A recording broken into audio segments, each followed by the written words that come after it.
Check one, two. All right, all right. Okay. No, no, no. Oh, shoot. Hold on. Wait.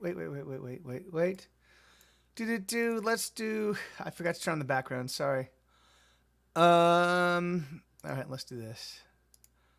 Hold on. Boom. And boom. And boom. There's the next one. There's the next one. And here's purple, because purple's important. And this is quite possibly my favorite. That's probably my favorite. And then there's that one. All right. Okay. So yeah, so I've been I've been which is funny because I kind of perpetually struggle with doing what I do. I've been a professional musician since 2002. That's when I signed my first record deal. That's when obviously I was making money. Like, professional means that you're making money doing the thing that you do. If that's the case, then I was pulling in like guarantees and fractions of the door from as early as like 1996. But I don't really think that I didn't really feel like a pro music. I didn't really feel like I was delivering anything that separated me from like literally every other kind of like dilettante fucking garage band in Los Angeles until 2002, when we signed a record deal with TSR Records, and really kind of had to sink my teeth into, okay, well, this might be this first record might be my only record. Let me try to make it as excellent as possible. And and so I brought in a lot of my friends. I mean, I didn't even play guitar on that record, like which is crazy. Like, I was such a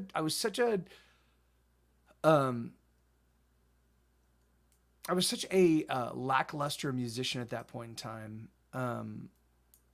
I didn't, yeah, yeah. Anyway, so, but okay, so, yeah, so I've been kind of really, throughout the course of my music career, I've really struggled with, the,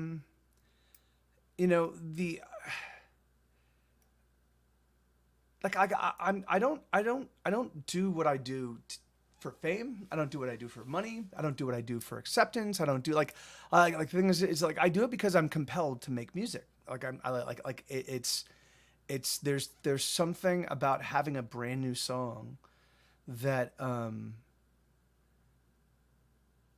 there's something about being like, oh my God, this song is amazing and I made it, and almost immediately after the song is written, it feels like it's outside of me. It feels like it doesn't belong to me. Like I don't know how to explain that, but like the moment I make something, I marvel at the fact that I had anything to do with its construction ever at all.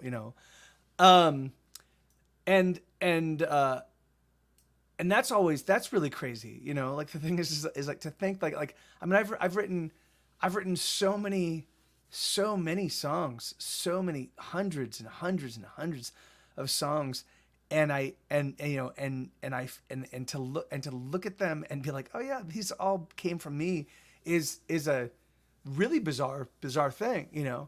And the idea that I would make this stuff and then feel that it is as valid or as important or that can share the same space with songs by literally every amazing songwriter that's ever written songs. Like that's a ton of hubris, right? That it's so crazy that like particularly when I could barely play the guitar. Like it's so crazy that I'd be like, yeah, of course, yeah, these songs are equally share some value. Hold on real quick. I'm not. God, really? Hold on. I have to sign into my. Oh yeah, there's the authorization token has been invalidated. Fuck. Oh my God. Hold on, give me 1 second. I'm sorry. This is such frustrating bullshit. Um, uh, what am I looking for? Twitch. Okay. There we go. God, so frustrating. Give me 1 second. All right. Uh, oh shit. Hold on.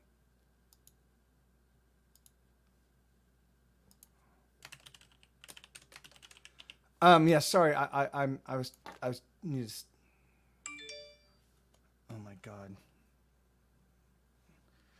Man, the whole fucking like multiple signing in things, like where you have to like have your phone and your computer and your television and your fucking tattoos and your brain all fuck is fucking exhausting.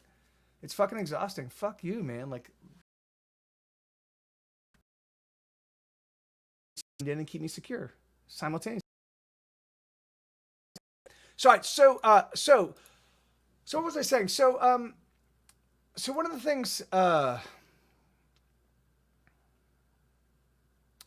it's funny because I've really been thinking about like I know a lot of mechanics, and all right, so this is the and I don't mean to use the word mechanic as a pejorative. It's not a dismissive term, but like, I know a lot of people that I know a lot of musicians, right? I know a lot of musicians that are not songwriters. They're people that like, or they are songwriters, but they write, two songs a year and mostly just play in other bands and mostly just, play with other people or mostly do covers or yada yada yada. And that's awesome because that's also music and that's also its own magical thing, right? Hey Eric, good to see you. How you doing? Um, you know, mechanic, like mechanics are like from my the way I structure it.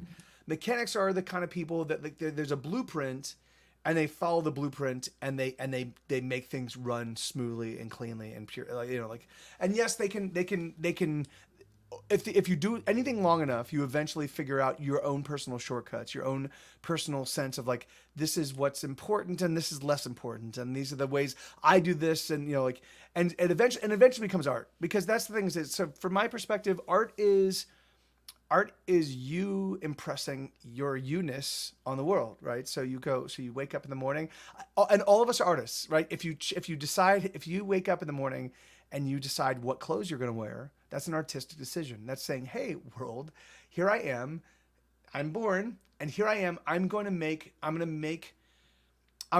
represent myself to the world in a way that lets people know the moment I walk out my front door what I'm all about. And the thing is, and of course that expression of you being like, here I am, can obviously be misinterpreted and can obviously be like, because you don't, like, we don't get to choose how the audience reacts to our artistic decisions, but we do get to make those decisions. And everybody is an artist. Everybody, like if you make a decision that says, hey, this is me and this is how I expect to be reflected in the world, that's what an artist does. Artists do it on a much grander scale, but even so, it still comes from the same, like, it still starts with getting up in the morning and choosing what you're going to wear. Um, and I think that's a really critical thing, to demystify the idea of art. Art is for me, art is just discipline. It has nothing to do with talent. Fuck talent. Talent is bullshit. It's just discipline. It's hard work. It's, you find the thing that you want to do and you're going to suck at it at first. You're just going to suck. And everybody sucks. Every single person. And Mozart sucked. At some point in time, the first time Mozart sat down in front of a piano and started diddling around, he was terrible. Like, everybody fucking sucks. The first moment you sit down and start making art. No, Siri. Look, do you guys see Siri is very excited about something? Why are you excited, Siri?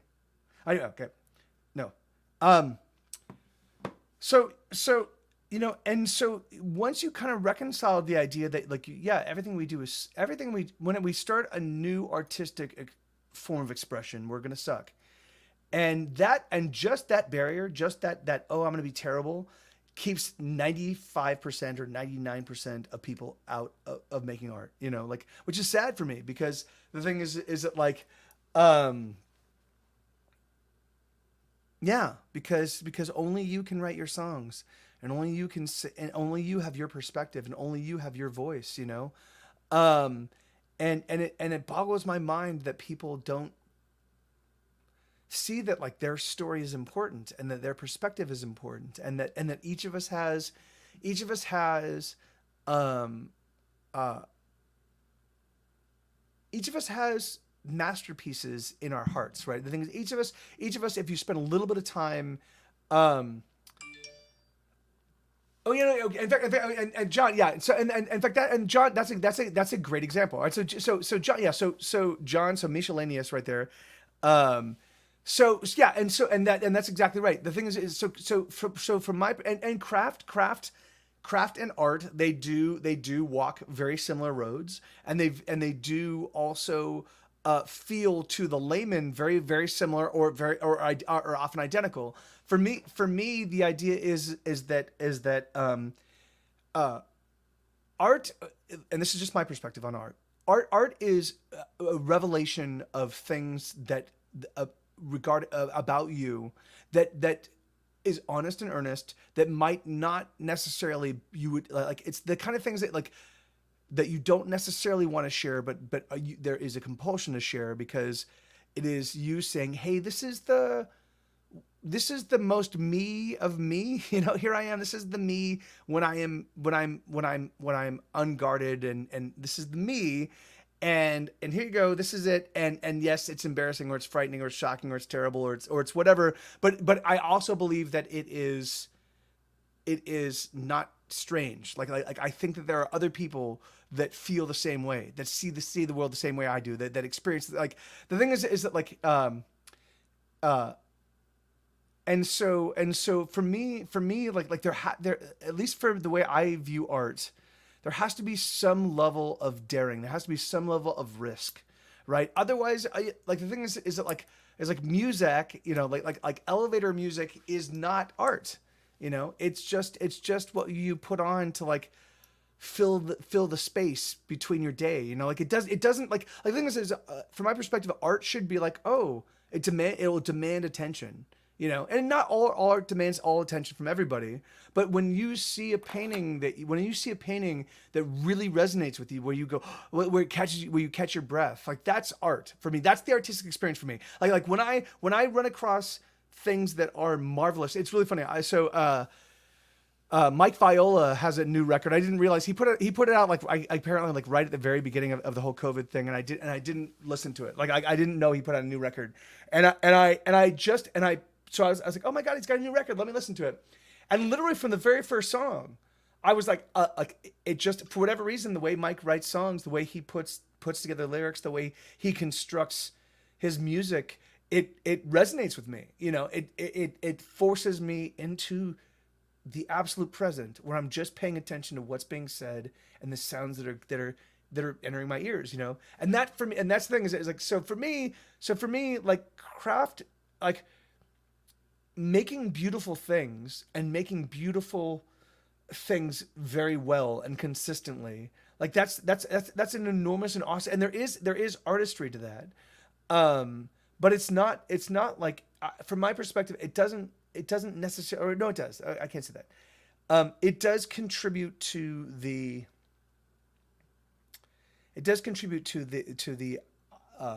message of us as human beings. But art is actively like, art is, like, you know uh feels like craftsmen are, to my, well, anyway, hold on, let me see. So, and the one most intriguing thing about art is that once you see it and it has your attention, you can't help but want to know the meaning behind it, or the reason, or, yeah, no, yeah, and that's right, yeah, no, amen, yeah, amen. And the thing is, yeah, when you encounter art, it remains with you, even when you walk away, when you stop listening to the song, when you stop seeing the painting, when you're done reading the book, it still lives with you. It sticks with you. It helps shape the way you look at the world and define the world ever after. Even if you hate, and that's a great thing. Sometimes great art you fucking hate. You're like, I fucking hate this shit. Like, this is terrible. But still, it sticks with you. It still sits in your head. And that's, like, it from my perspective. It's like art is like, good art kind of operate like hits us at our operating code. You know, like it affects us at our source code. You know, and it changes the way that we experience and view the world. You know, and everything else is as beautiful as it might be, and as fun as it might be, and as pleasant as it might be. If it's not changing your source code, if it's not forcing you to look at the world through new eyes, then from my perspective, it's not art. Now, again, I'm not the end all be all expert on this, but the thing is, but I do spend a fuck ton of time thinking about it. I do spend a fuck ton of time living in it and working towards it and aspiring to make the kind of art I'm talking about. You know, it's. And that's in fact here on Twitch, like that's one for me, one of the really, really frustrating things is that like, so why am I lumped in with a bunch of people that are just like, you know, they're just making, it's music, you know, it's just stuff to do to pass, like to fill your ears, to pass as you pass your hours doing whatever you're doing, you know, like things like, so anyway, hold on. All right, let me see. Give me just 1 second. Let me.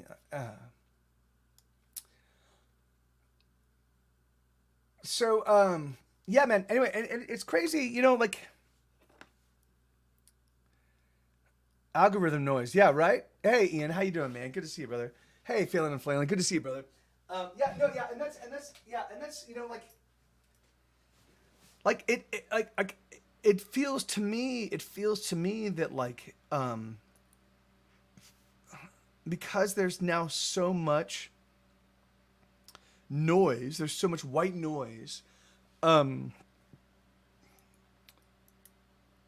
know, that the idea of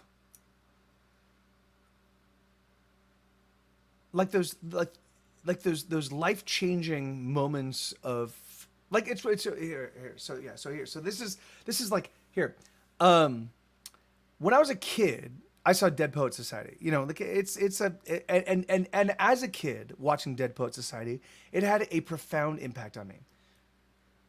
You know, Carpe Diem and yada yada yada. Win or lose, like I haven't seen it since then. It might be a great movie, it might be a terrible movie. I don't really remember. But for me as a kid, it literally 100% utterly transmogrified, completely rewrote the way that I looked at the world and the way that I addressed the world and the way that I did what I did. The thing is like it had a huge impact on me as even an aspiring artist, because I didn't realize back then that even though even though I started at 7 years old running role playing games, and even though I started telling like coming up with big world building campaigns and stuff like that, and even though I was writing music, and even though I didn't see I didn't like go, oh, I'm an artist. No, it was just like, this is what I do. Like, this is what I do to pass the time, you know, like this is what turns me on, you know?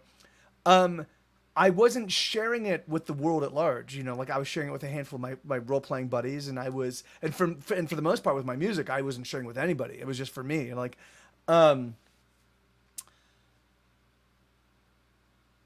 yeah. So what, so it's really strange. Yeah, which is really funny, John. So I was just telling my lady friend, yeah, I cannot. I've never. So I have done all sorts of independent, um, uh, explorations into all sorts of stuff, and into science, and into literature, and into art, and into music, and into into like politics. The one little narrow band that most learned people also explore that have never explored is philosophy. And it's funny because, and I realize every single time I run across an idea that I object to, you know, anytime I run across I'm like, that's bullshit.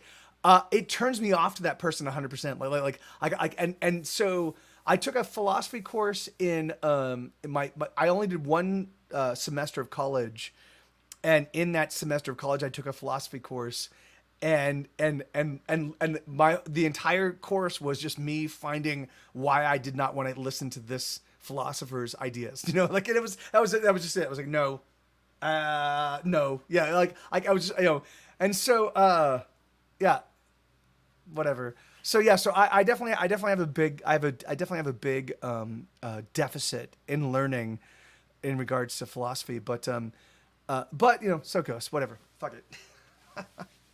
And yeah, and it is because philosophy is basically the study of wisdom, right? Like it's the study of the way we process the world. Like it's exactly what I do. Like why the fuck would I find it so? Why would I find it so antithetical listening to other people's thoughts on this kind of thing? But yeah, man, it fucking like it just had really rankles. It really fucking rankles. Yeah, right, Ian. And but I still like it just annoys the fuck out of me. I'm like, no, dude, you obviously don't understand the world that I live in, asshole. Stop making declarative statements. Stop making declarative statements about the way the world operates, because that's not the way the world I see operates. Yeah, right. Yeah, John. Yeah, so John says, yeah, exactly. A philosophy is one philosopher tearing down another philosopher. So yeah, yeah. Anyway, but so going back to art. So it's crazy. I don't know that many people that do what I do and do it earnestly and do it in a way that is consistent.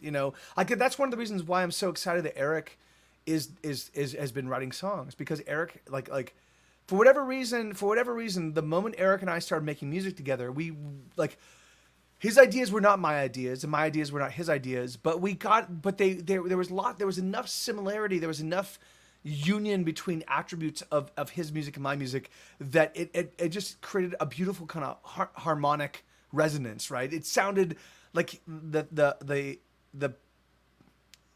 here let me show you here. I will explain this. So this is here. Let me just do this. So the very first time Eric and I ever sat down and collaborated, we were I was working on the songs for Ordinary World, and I had been invited to play Kiss or Kill. I'd been invited to do okay. So first off, things like I don't want to say that. Anyway, so I was going to do the opening slot of a Kiss or Kill. I hadn't played music. Pat had left Get Set Go maybe 6 or 8 months beforehand. Amy was now drumming with the Dollar Rots. My band had abandoned me in the way I felt, the way I saw it. Like my band had abandoned me, even though truthfully, I had abandoned them. I was actively killing myself at this point in time. I was drug addled, booze addled. I was just a crazy, heartbroken human being. So, and Eric gets involved, and so I'm invited to play. Like they're like, Mike, you haven't played in a little while. Like, do you want to come and do you want to open the show? And I was like, fuck yeah, I'll do that. So I put together a unit of just like friends, and Eric and John Rustad, who is one of the main songwriters from the band Underwater City People. John comes to me and he's like, oh, we should totally invite Eric to join in. Like Eric's gonna be great, And I was like, okay, that's awesome. Yeah, like all right, like what does Eric do? Oh, he plays the viola. What the fuck is a viola? Oh, it's a stringed instrument. Oh, it looks like a violin, but it's bigger. Okay, great. It sounds like a cross between a cello and a violin. All right, great. Let's see what Eric does. So I send Eric all the acoustic demos. Hey man, this is what we're working on. Do you want to join us? And Eric's like, yeah, I'll do that. And so this is, I'm not going to play the whole thing, but I'm going to play like this. So this is what I first heard listening to so we're sitting in our living room and I'm playing the acoustic guitar. No, there's no microphones or anything. And it's like me and John, and I think Kevin might've been there, like Kevin Fisher, who was the keyboard player for Midway. But it was like a bunch of musicians. We're all hanging out. We're all playing these songs. And this is what I heard.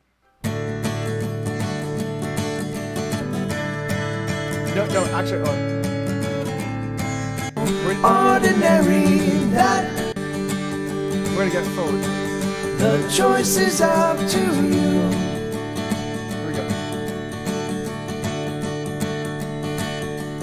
Mary got knocked up again. She got drunk and slept with her best friend. Ooh. Mary didn't know what to say because she knew that her best friend was gay. She fucked him anyway. Hey, hey, hey. Another ordinary day.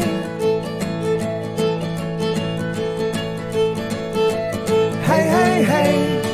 Another ordinary day in an ordinary world with ordinary boys fucking ordinary girls in an ordinary time. So ordinary that we are losing our minds. So what you gonna do? The choice is up to you.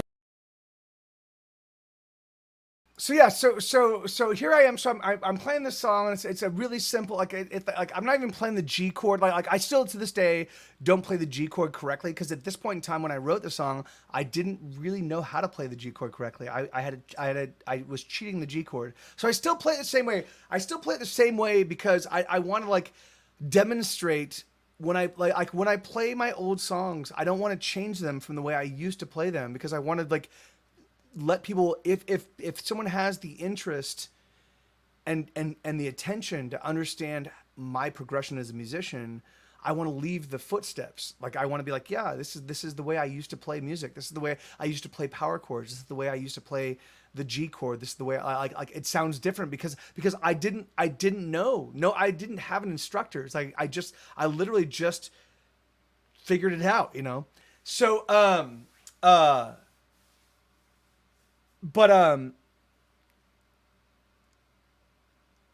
yeah, so Eric got involved and the things that he did, it was not what I heard, but it contributed so much and it made everything I did so much more amazing, you know.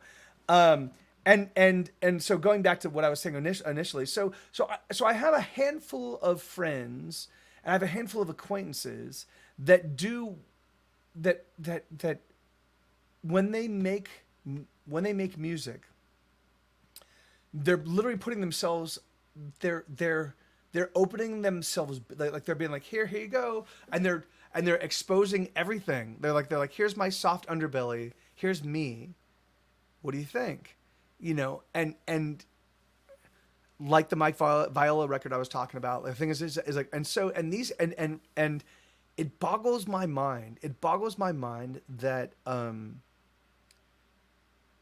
that doesn't resonate in a way that elevates them to a point where they can feel some significant sense of accomplishment, because that's the fucking scariest thing on the planet Earth to do, is to write something as earnestly and as honestly as you possibly can. Like, this is me exposing myself, and then to turn it into song, and then to be like, here you go, you know. And man,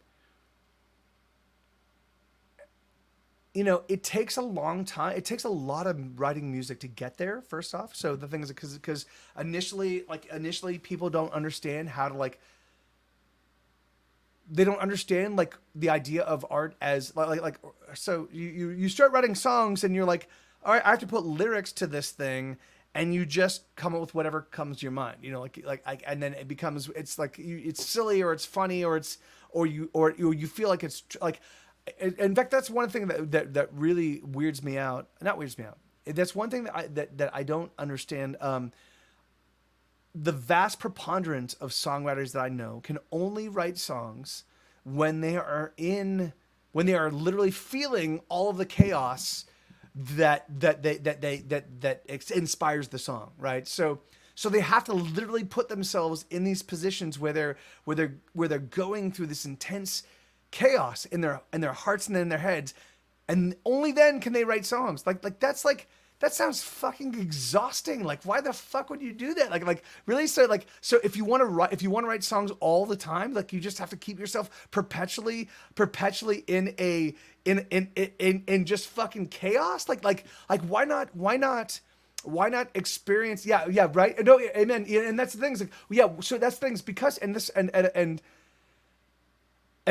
I discovered this through trial and error. I found that whenever I wrote songs whilst I was going through the throes of that intense and crazy emotional chaos, it was always pitched that the song didn't feel genuine because it was always pitched into this weird realm of bullshit. Like the thing is like it's like I had to start.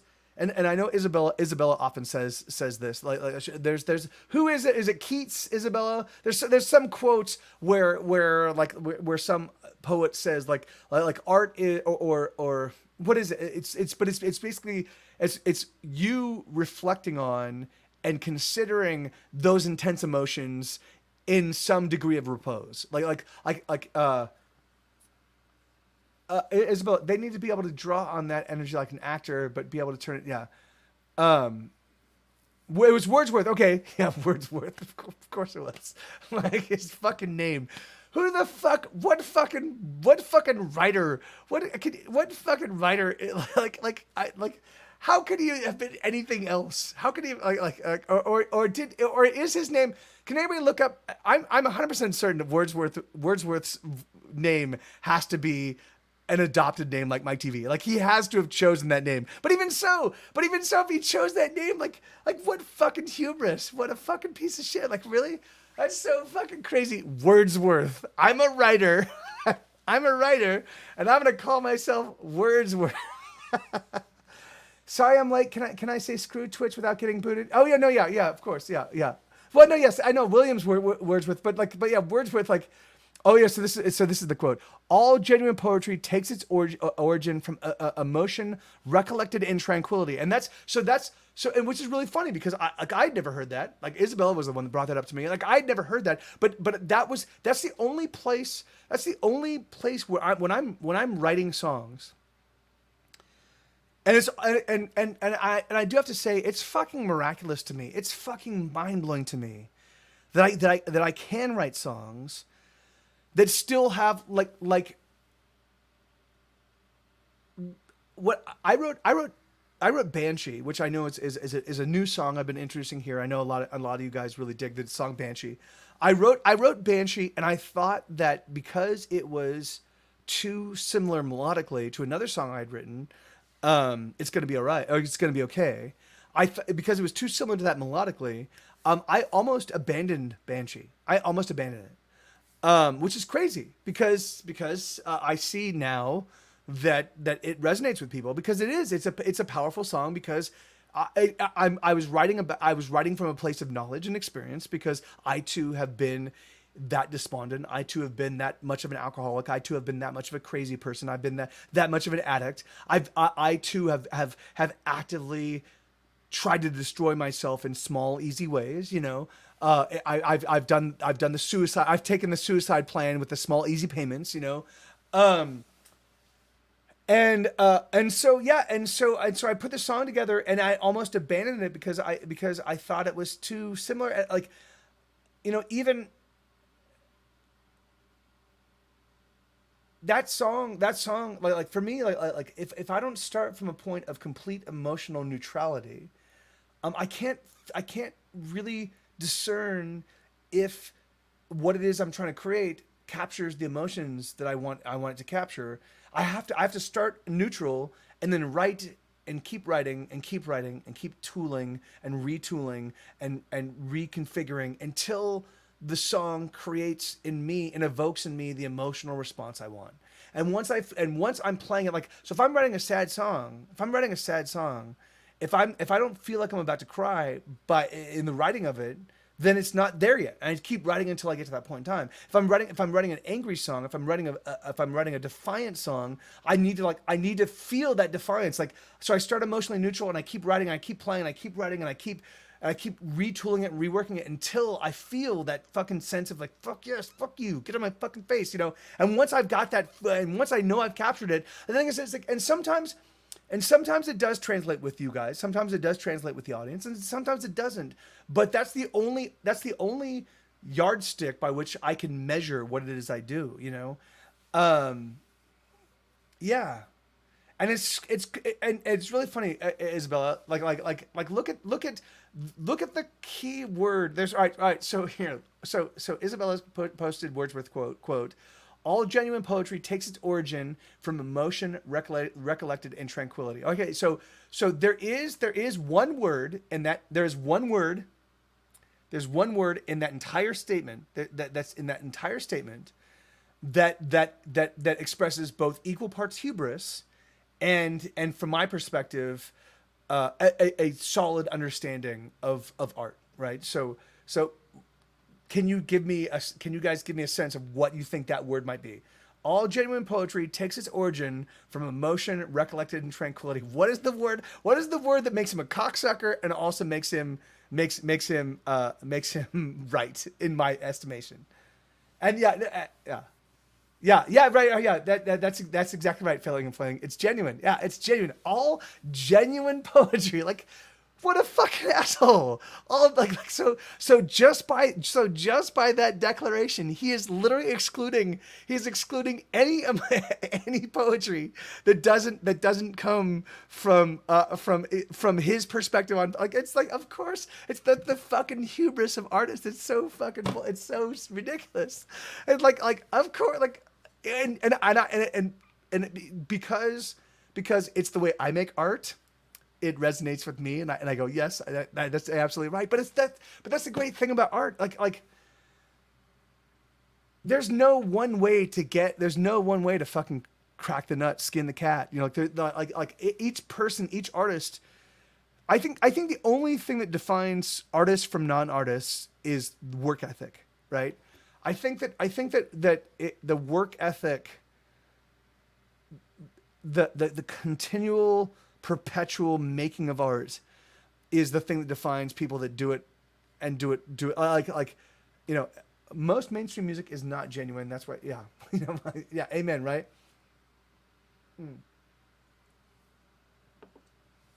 Oh, the romantic perspective of you're talking about, like, the romantic poets, Isabella, is that correct? And hey, Max, how you doing, brother? Good to see you, dude.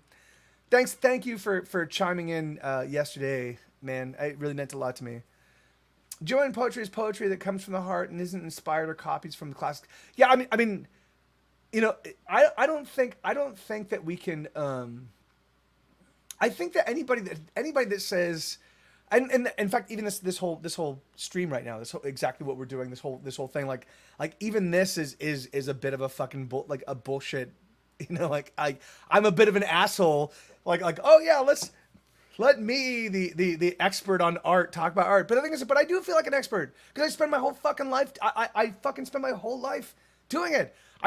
Everything I do is built around. I think about it. I obsess on it. I endeavor to make, and I do it all the time. Like, I think it's like, I mean, it's funny. There are songwriters dramatically more prolific than me, but I've investigated them, and they are prolific. But they also don't write great songs. They don't write great songs. They write a lot of them, but they're just not good songs. And because their whole focus is writing more, like, is just writing and not improving, they're just putting out tons of shit, And that's not my way. The thing is I can't, I want to write, like, In Pursuit of the Perfect Pop Song, that's like, I want to write a song. I want to write songs that become undeniable. My hope is that at some point in time in my life, I can write a song where any human being that hears it, it reaches into their internal hardwired, like their operating system, and just gives it a little tweak, or gives it a little pinch, or just grinds its nipples. I just, like, the things I want, like, my whole goal is to be able to write a song that no matter what human hears it, they have to be like, that's a good song. That's a good song. And that's what that's my whole goal. that's my absolute everything. Because before the romantic period, everyone was like, copy. Oh yeah, no, yeah, sure, I get that. But art comes from the heart and says something not everybody has. Well, yeah, No, I mean, but no, I think you're wrong about that, John. I think everybody has something to say. Everybody, I mean, every everybody has something to say. It's just often people don't know how to get at the way to express what they have to say in a way that expresses their unique perspective, because it takes time and it takes practice. Hey, oh, really? Oh, hey, Martin, how you doing? Hey, dude, and Martin, I do have to say, man, you made a donation as Prisoner 65, and I like many days ago, and I completely missed it, and I'm so sorry, brother. I'm so sorry, because that's so fucking awesome. Like the fact that you did it the very first time, and I was like, wait, I got a donation from Prisoner 65. Literally, fucking, it warmed every cockle, it flooded every chamber, every dust soaked chamber of my clockwork heart with love, man. Thank you, brother. But um. Yeah, that's awesome. But anyway, god damn. They don't have the means. Oh yeah, no, yeah, no, yeah. Well, so no, so it is so because it takes, you have to practice. Like that's all right. So that's the thing. Is like, so if you I don't know what it is about me. I've never been comfortable just being on the sidelines of something I love. I have to always get my hands dirty. I can't watch a movie happen. I can't watch story happen and not feel like I can do this. I too want to get involved. I too want to contribute. I just can't.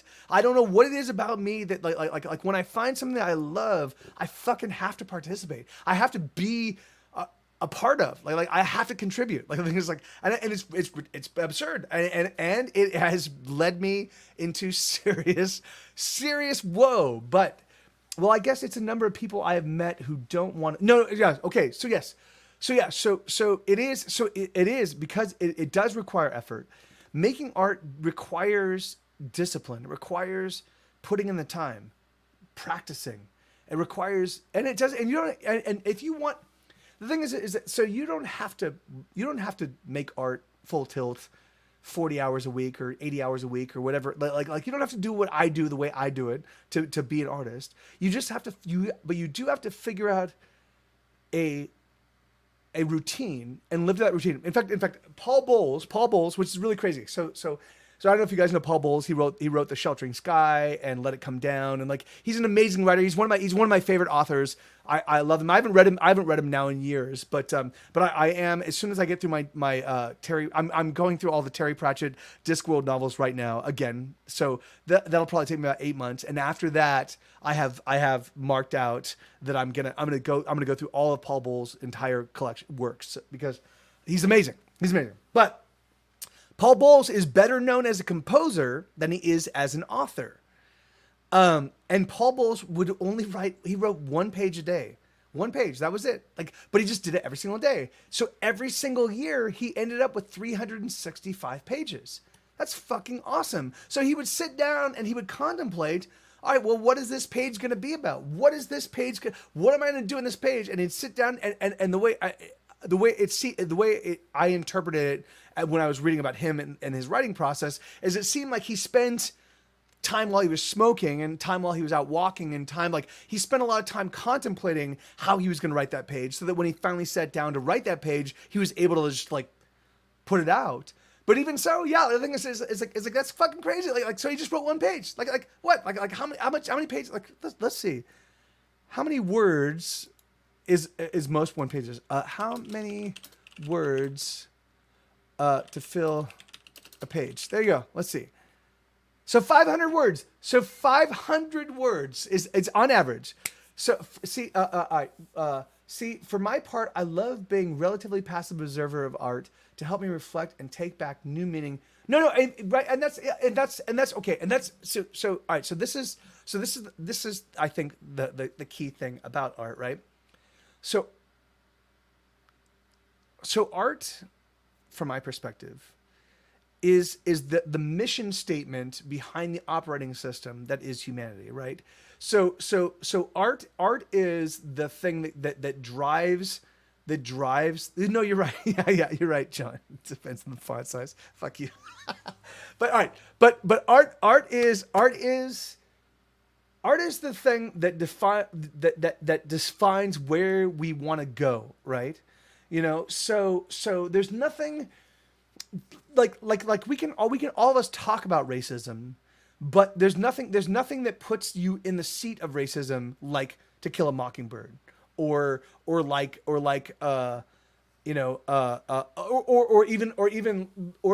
through the lens of understanding, like Uncle Tom's Cabin, right? The thing is like you know like there are things that are built and are endemic, or not endemic. They're comprised of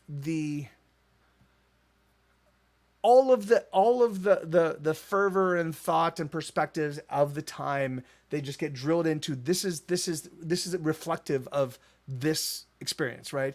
And so there's lots of stuff that does that, like, right? The thing is that like I mean yeah, man, I mean, I can only look at my own life, but the thing is like grunge in the '90s, you know, grunge in the early '90s, late '80s. Really, truthfully, grunge started in the late '80s. Like Mudhoney, you know, Mudhoney was the darling band of Sub Pop before Nirvana and you know, and Pearl Jam kind of pop. Like, in fact, Pearl Jam was never even on Sub Pop, you know, but a lot of their members like left Sub Pop bands and became, you know, but. And that was in itself its own thing, you know. It became a thing, you know, and it was a movement that people identified with, and people literally like changed the way that they wore their hair and changed the way they wore clothes and changed they subscribed to that reality and that artistic perspective to like be like, yeah, I'm a part of this tribe, you know. And that's art does that. Like art it has the capacity to say, hey, let us completely retool the way we look at the world, and let us completely provide a brand new perspective that we'll now subscribe to. You know, fucking crazy. You know, they all played. Yeah. Well, not all of them, but yes, some of them. Yeah, yes. So anyway, so it's just you know, it's a very. It's a crazy thing, you know. I don't. There's some weird. Like I don't. This is one of the things I've recently come to realize in me, right? It's very strange that I can hold two completely contrapuntal, antithetical thoughts, two different thoughts that like so this is from one perspective, I hate most people, right? From one perspective, people are venal and casually evil, and they do terrible things to each other, and they will demonstrate very readily, my convenience is more important than your life. Like I will drive like a fucking asshole, and I'll put all of these people's lives at danger because I want to get 3 seconds ahead to get to the stoplight. Like that's so it's that casual evil that I fucking hate. But at the same time, on the other hand, I also hold like I love all people, most people. I'm able to. When I meet somebody and I'm able to talk to them, and particularly when I'm able to talk to them, particularly if we have a difference, if like occasionally I will find myself in situations where I'm in conflict with people, you know, because because I give no fucks, and I'm fucking confrontational. I'm one of those people, like, if you're not wearing a mask, like I was buying these beers. And I was in the fucking grocery store. I was not in the grocery store, the corner store, and there's a big sign out front that says everybody has to wear a mask, and there's some fucking cocksucker in there not wearing a mask. So I go, hey man, nice mask. Hey, good on you. And but he didn't respond. He didn't respond because he knew he was wrong. So he just ignored me. I called him out, and he literally ignored me. You know, and he just stood there, and I was like, I'm like, why am and I really had to reflect. I'm like, like, yes, it's terrible because he, oh yeah, and he was coughing. Of course, he kept coughing. Great. Yes, the fucking asshole that's not wearing a mask is fucking coughing into his fucking sleeve, like exhausting. So I just stayed very, very, very, very, like very far away. But hey, Paper Cat. But there are moments where I run across that kind of situation where I confront somebody, like 'cause I'm a confrontational human being, and we sort it out. Like we like for whatever reason, like I give a little and they give a little, and then we're like, oh yeah, and things are fine. And we shake hands and things are and there's something about that. There's something about that. There's something about that starting conflict, and then somehow. Not wearing a mask is just blatant. I'm an asshole statement. So yeah, no, and there's Lord, yeah, and amen, and right, and like, but even so, like things like it's like yeah, but the fact that he didn't, the fact that he didn't respond to me, he knew he was wrong. He knew he was wrong, and he knew his own internal dialogue was one of like, oh yeah, like fuck all these cowards wearing their masks, afraid of a disease that's not really a disease. Only 500,000 people have died from it, and they're just the weak of the weak. We're just thinning out the herd. Like whatever kind of crazy, shitty, fucking terrible, fucking self-entitled thinking goes on in the brains of people that can do that. Regardless, he knew he was wrong because he didn't confront me. He didn't push back. I was like, hey man, nice mask. Wait, thanks for taking care of us. And he did not push back.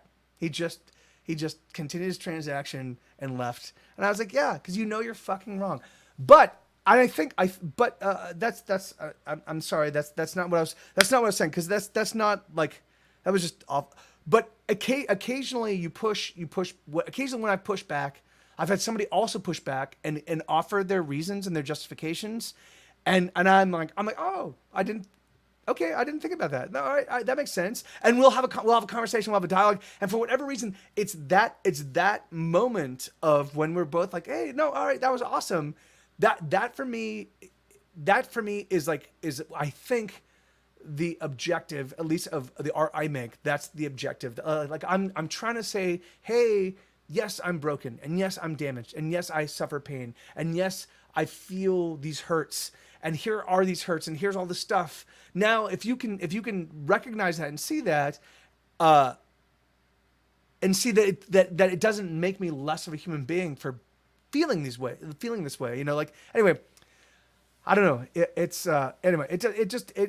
There's something about that to me feels like that's the main thrust of why I do what I do the way I do it, you know, is to like, in fact, Ordinary World is such a defining album for me, but Ordinary World, the title Ordinary World is exactly was very much that. Like it was me saying like, yeah, this is this is my ordinary world. This is my ordinary world. My everyday is filled with addiction, and filled with chaos, and filled with heartbreak, and filled with self-loathing, and filled with like significant levels of pain, and a significant sense that because at that point in time when Ordinary World came out, like I thought that I was on the earth. I knew I was on the earth to make music, but I thought that because of my missteps, I was never going to be able to put out another record.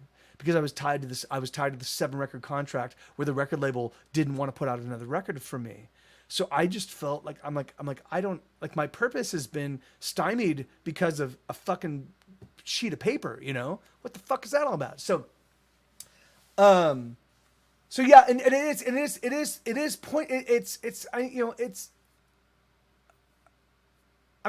which is so funny, like, because we're all like, it's so weird, right? We are all of us we're all on this fucking gigantic spaceship, hurtling through space, going God knows where. We should all of us, like, I don't understand why all humanity doesn't look at each other and be like, fuck man, isn't this crazy? Here we are, alive at the same time, hurtling through space. Like, we don't even know where we're going, you know, and we're doing it together. Isn't that amazing? Like I don't understand like why that's not our default state of being, right? Because that's the truth. Like we are we are just little fucking we're little flashes of a lighter, you know, like we don't even fully ignite, you know, we're just like sparks and then we're just gone, you know, because of private property. Yeah, no, that might be so. I mean, yeah, that might be so. True. Anyway, so I had invited Eric to join me, and I reached out to John Brownell and Lori, and if Lori's, it looked like Lori was watching. So Lori is a novelist. She's written books. Like, I mean, it's crazy, man. Like it's so bizarre for whatever reason. You know, I've just been blessed with like knowing people that make art and just do it like you know like because it is like there's no degree you can get that then makes you an artist, right? There's no course you can take that you do, and then when you're done, you're now an artist. It's just you have to do it, you know, and you have to be comfortable being like, all right, this is gonna suck, and then you also have to be comfortable, man. And the thing that fucking one of the hardest things to wrap my head around, and I know I know I write good music. I have spent fucking thousands and thousands, tens of thousands of hours retooling and reconfiguring and rejiggering and everything my songs to make sure that they resonate in some way or shape or form. But it's so crazy how casually people can be dismissive of what I do. Like I have neighbors here in this building right here.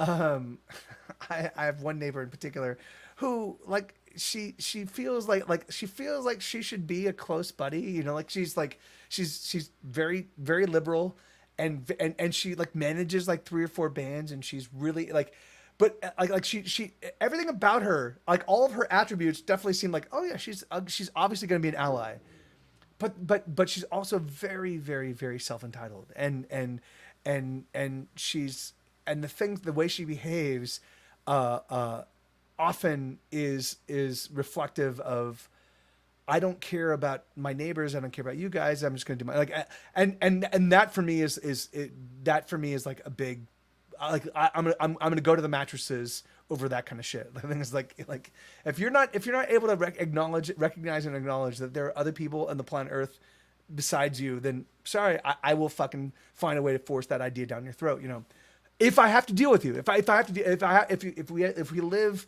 in proximity of each other and your bullshit keeps like so, but this person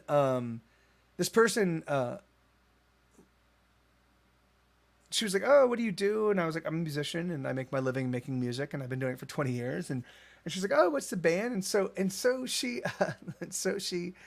so she made a point of walking up to me and being like, oh, I listened to your music and I really didn't like it. Like, it's really not for me. Like, it's just, I don't know. Like, is that terrible for me to say that I just don't like your music? And I was like, wait, what? Like, why the fuck?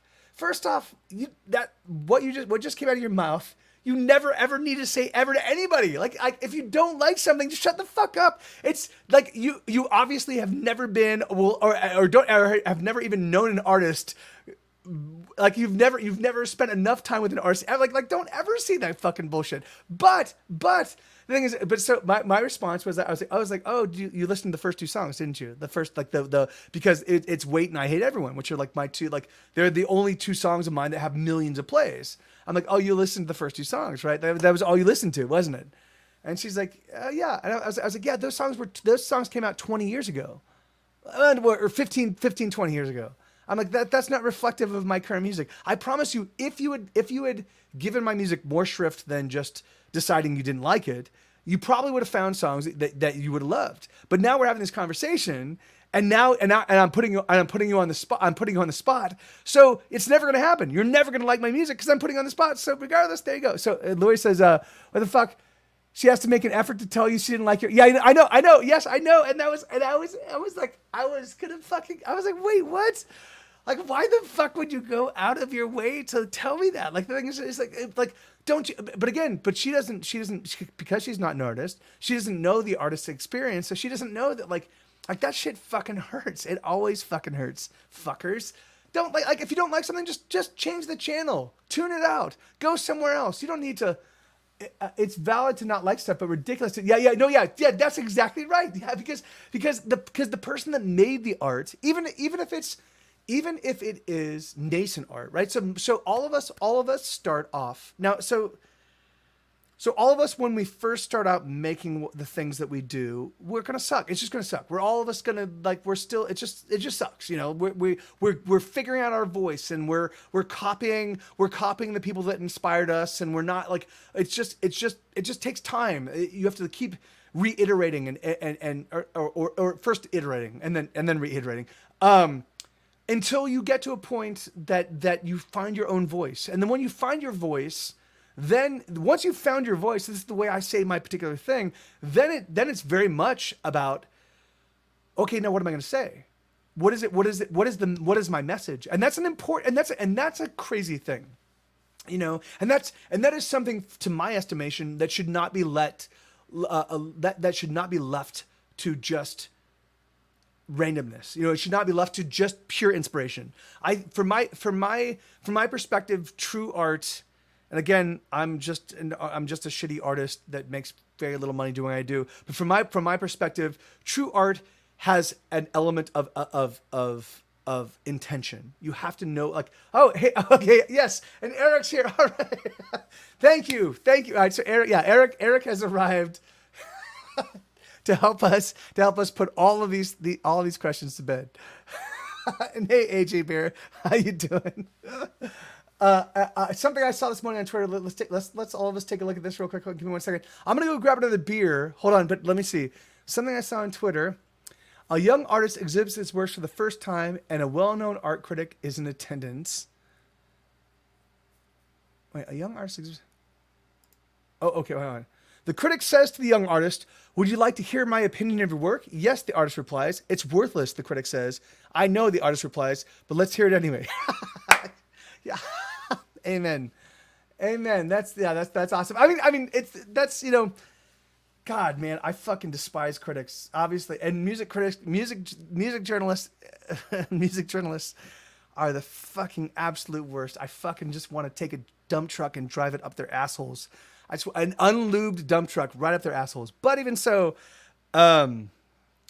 good critique. So Get Set Go, my band, has experienced amazing critique at various points in time. Some of it amazing and not favorable, and some of it amazing and favorable. But all of it, to my estimation, all of it was from a very personal perspective, right? So some of my favorite reviews have been like, this is what this album did to me and did for me, and and this is how this album transformed my life, or didn't, or had no impact, because like, but if they write from a personal perspective, as opposed to like, I'm the king all be all end all perspective on music, and my encyclopedic knowledge of shitty fucking indie bands gives me license to fucking shit on something I completely don't understand, because I'm not an artist and don't have any capacity to even connect with art, because I'm a fucking shitheel. Classical musical journalists actually know what they're talking about. They have to, but the rest of them have no clue about the actual mechanics of the medium. Yeah, well, yeah, and right. I mean, I can't say. I don't know about classical music journalists, but so I can't agree. But I do promise you, Eric knows his stuff, and he is like. And when Eric says something, I promise you, it has gone through the Eric Summer filter of, oh, my perspective is worthless. It's terrible. Oh, but it's got some valid points, but it's also terrible. It's gone through all of the lenses that when it finally comes out of his mouth, it's something that has been vetted internally. So I always trust anything that Eric says. I trust, is what I'm saying. Like it. Yeah. Rick Beato shared a great rant on YouTube about music critic. Really? So who is Rick Beato, Paper Cat? And maybe we should tune into that in just a bit. Do you want to throw the link in so we can all? I mean, I can't do it here on this stream, but it's okay. Like, can you imagine a film critic who didn't know what mise en scene was, or diopter, or So and wasn't able to like doesn't understand the basic mechanics of the way film works to understand why when someone does something revolutionary or does something outside of the norm, and it's done intentionally, that critic can't pick up on these intentional decisions, right? Because that's again, and it comes down to intent. Like that's the thing. For me, art, a big part of art, making art, is intent. It's inspiration coupled with intent. It's this is the message I want to convey, and this is how I'm going to convey it, so that when people look, like, when it's done best, it's seamless. You don't see that intent. You don't feel that intent. The music or the song or the movie or the book or whatever, it just resonates, and you're like, oh, that's amazing. It was an amazing experience. But the thing is but if you talk to the person that made it, you can, and you start drilling into their head and why they did what they did, they're able to give you a really granular perspective on why it is they did these things. Yes, this one thing that this one moment, yeah, I did that because of this. All of this stuff. It wasn't just by the seat of my pants. Now, when we first start making art, it's often by the seat of our pants, and occasionally we make awesome things without knowing what the fuck we're doing, and that's awesome. And that for me is the only tip of the hat I might give to the idea of talent, is that occasionally some of us have an ear for finding a thread of a narrative that resonates with a lot of people. It is a tiny fraction of what makes for great art, but some people do have that. I always thought that critics should be the people who actually do the thing that's, I mean, you would think so, but the thing is, so this is, in fact, it's really funny. This is my perspective on critique. The world, particularly now, the world is jam-packed, jam-full of story and narrative and films and TV shows and music and books and video games and literally it's just and food and restaurants, and it's just jam-packed full of shit. And so the critic is a great way, if you want to subscribe to critics, it's a great way to decide what not to like, so you don't have to open your heart to everything, because there's just too much. It's just, we can't be in love with everything. So you can go find a critic, and the critic can say this is shit and this is shit. Like very rarely do people go and find a critic, and when a critic goes, I fucking love this, very rarely do people go, oh yeah, well then obviously I'm gonna go take this. It's just like maybe I've never okay, I've talked from my personal experience. I've never once encountered a critic that wrote a critique on something that was positive, where I was like, yeah, that sounds amazing. Except for, the amount of content created and uploaded every single day. Yeah, no, amen. Hey, there's Oblio Joe. So yeah, all right, so this is great. Yeah, so the two guys, so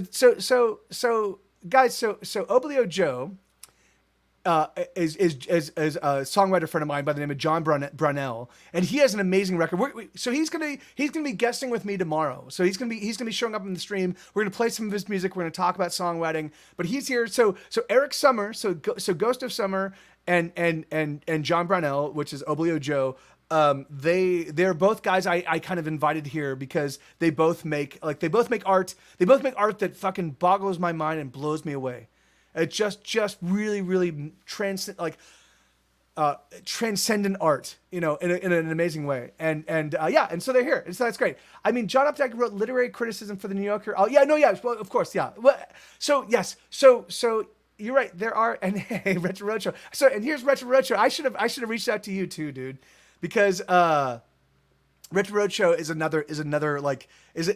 he's another journeyman veteran musician that keeps grinding away, despite the fact that it's one of the weirdest things about music, man, is it's like we get paid nothing, we get no fucking respect.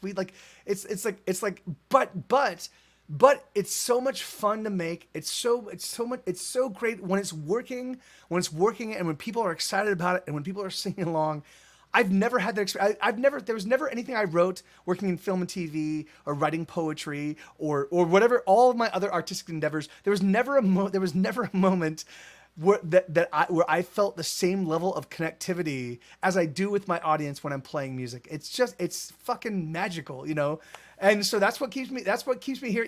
Like, thank God this past year for me, 2020 and 2021 have been transformative years for me financially. So I can finally like pay, mostly because of the songbooks, you know, I can pay my bills, and that's awesome. That's all I wanted to do. And so I'm just able to make music full tilt without losing my mind, you know. But it's still a fucking struggle, and I still like a lot of you probably are not. If you're not in my Discord, you should join my Discord. But I had a little bit of a breakdown yesterday. I didn't stream, and I was just kind of losing my mind. Like, you know, like, it's crazy for me. I've been doing Twitch since October of 2015. My channel grows ridiculously slow. Like, certainly I do get new followers and what have you, but it just like, it doesn't grow. And the reason why is because I'm not playing the best music by the best musicians on the planet Earth.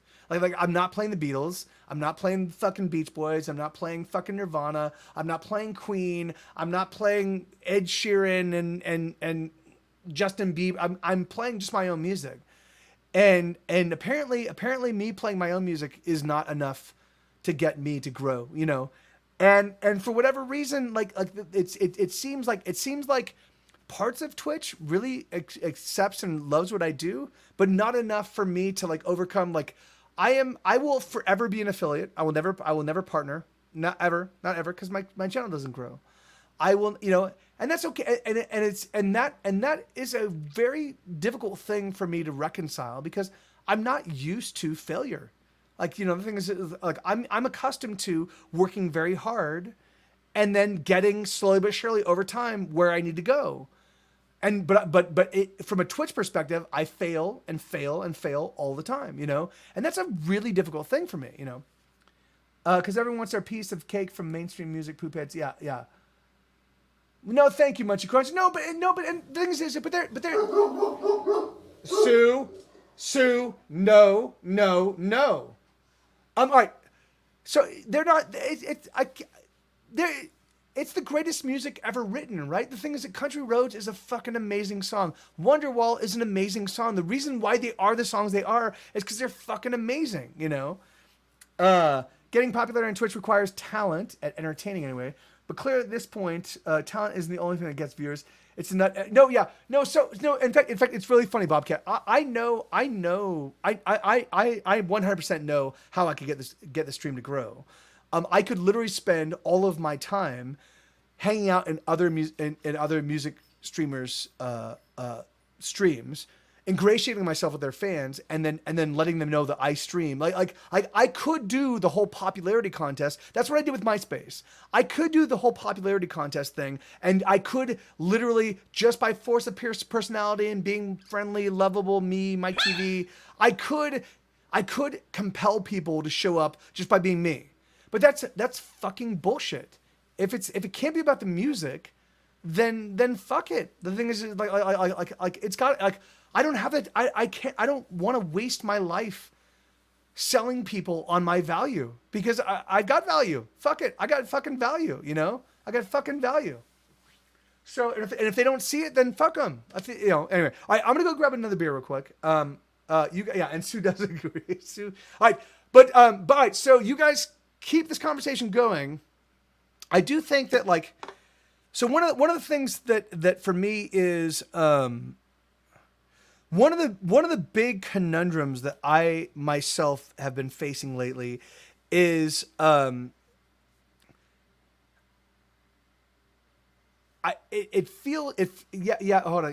a series of decisions. For instance, I don't stream and I won't give my stuff to Spotify, which means I make very little on the stuff I make for myself, but I sure don't consider. Oh no, of course, yeah, no. So and all right, in fact, all right. So let's. I feel that, like, Twitch caters more to gimmicks than actual substance right now. It's cool to see some of the innovations, but doesn't have any longevity, in my opinion. Yeah. Okay. Hold on. I'm gonna go grab a beer real quick. I want to talk about both of those, and that's 100% spot on, correct. Hold on. Especially because you want to spend that time making new value. Yeah, no, yeah, and that's so that for all right. So for me, my life is finite, and I feel that. I've felt that since when I was 12 years old. I would stand in the mirror and I would feel my face, and I would be like, remember what your face feels like right now, because at some point in time you'll have a beard, because I would feel my dad's face, and even when he was freshly shaved, I could still feel his beard. And so when I was 12 years old, I'd sit there and be like, remember what this feels like, because at some point in time you'll never feel this smooth again. Remember that. I don't remember how it felt, but I do remember thinking that at 12. From I have been 100% hyper aware that time is just flying by, So for me, like my bigger thing is that Twitch is useless for trying to build anything. I think if I was a musician, I would use it for practice and not. Yeah, no, and that's amen, Bobcat, and that's exactly what that's what I'm doing, right? Like that's exactly it. But it's still used to do the same thing. I'd stare at my hands and marvel how, yeah, no, right? Oh, I did this. I did the same thing. Retro. I would stare at my hands and I could see all the white dots underneath the skin. And I was like, oh my God, there's layers of like, and I would realize I own this and I don't know how this works. And I would, as a little kid, this is before 12. I must have been 5 or 6 or 7 years old. And I would look at my hand and I'd be like, this belongs to me, but I don't know what's inside of it. That is so fucking weird and freaky. Like it was like it blew me away. I'm like this is crazy. This is mine, and I don't even understand why it does this. Like the fact that I can do this. What the fuck? Yeah, crazy. Yeah. I think I take into account Fern and Jenny. They've been at this for about as long as you, and their audiences are pretty small too. Fern has 30 regulars. Jenny has about 80 average viewers. Yeah, no, yeah, yeah, of course. I still remember the exact moment I realized I was a real person who was going to die.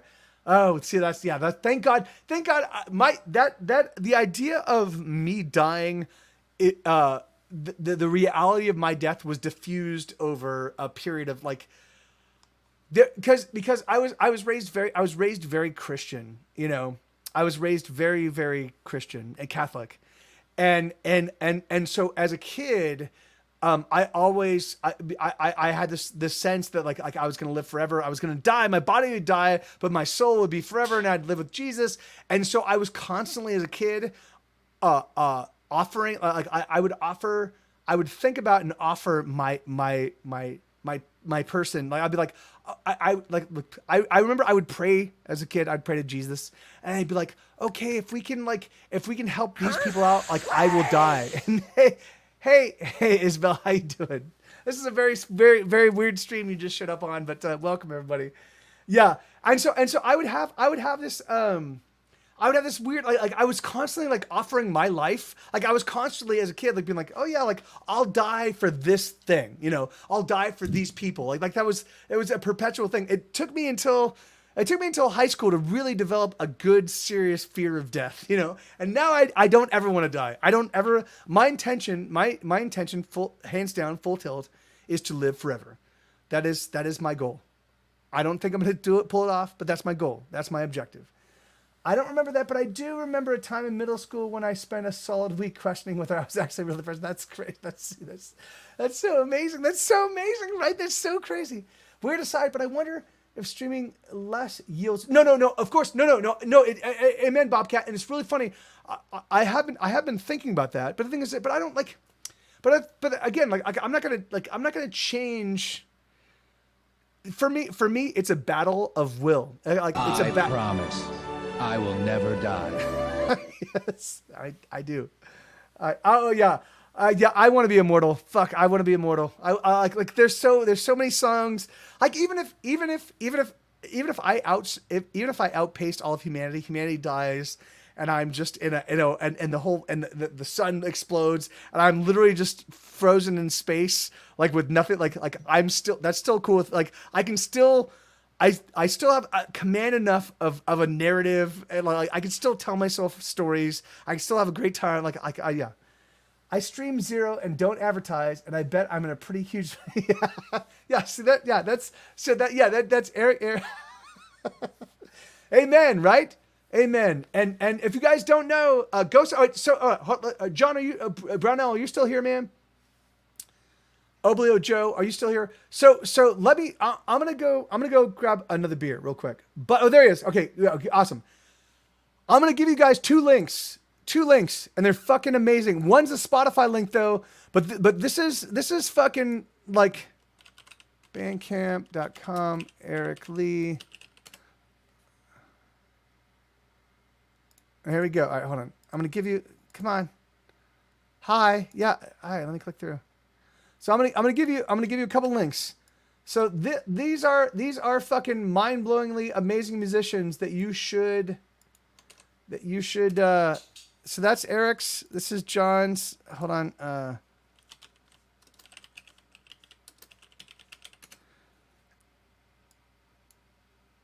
Oh, here we go.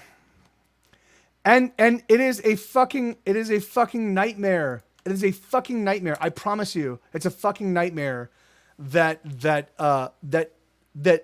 these guys are not listened to demonstrably more than like the fucking music is absolutely fucking beautiful, gorgeous, amazing, complex, profound, fun, silly, brilliant, clever. Like it's literally like it's absolutely so just go check out both of those. I'm gonna go grab a beer. I'll be right back. You guys talk yeah. 1 second. Sue, I love my puppy. Yes, I do. We believe in nothing. We believe in nothing, Lebowski, nothing.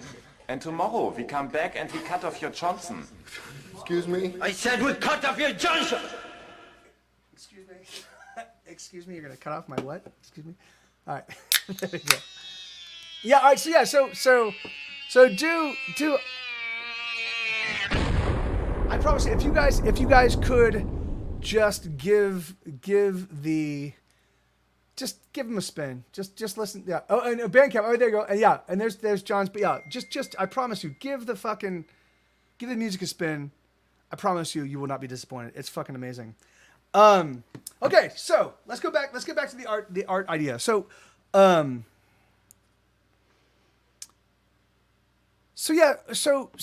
in this, so this one of the things that really for me is a really tough thing, right? So I produce a ton of music. I'm always obsessing on it. I'm always writing. I'm always performing. I give of myself always, and I keep my foot on the pedal and the pedal all the way down, nonstop. And that is how I survive. Right. So my entire fear is that when I pull my foot off of the pedal even a little bit, that it will all come crumbling down. And the reason why I have that fear is because every single time I have pulled my foot off the pedal a little bit, it has come crumbling down, and that's pretty fucking exhausting, right? The thing is, like, you can't keep on keeping on nonstop perpetually I have since 2016. I have since 2016. So it's 5 years now. It's 5 years. I've just gone and gone. Like 2018 was the absolute worst because I put out a 102 song career retrospective. I did a 3-month tour. I still live stream here on Twitch. No, 2019 was also equally difficult because I was putting on a 45 song album that required so for me it's like one of the things I'm really struggling with lately is I can't keep this up. I just can't. I can't sustain it. Oh, there's my puppy. Come here, Sue. Come here, bud. I can't sustain it. But I live in abject fear of what happens when I pull my foot off the gas, And that's, come here, bud. Come here, Sue. Come here. Oh, you're a good boy. Yes, you are. You're a gigantic puppy, and you smell so good, don't you? Oh, yes, you do.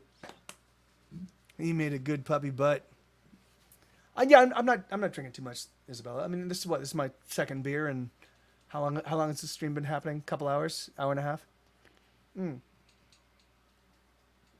But yeah, man.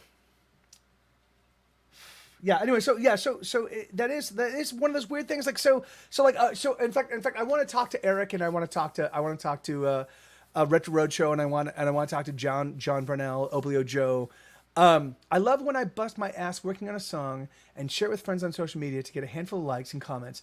And the next day I'll post a photo of my neighbor's dog and I know.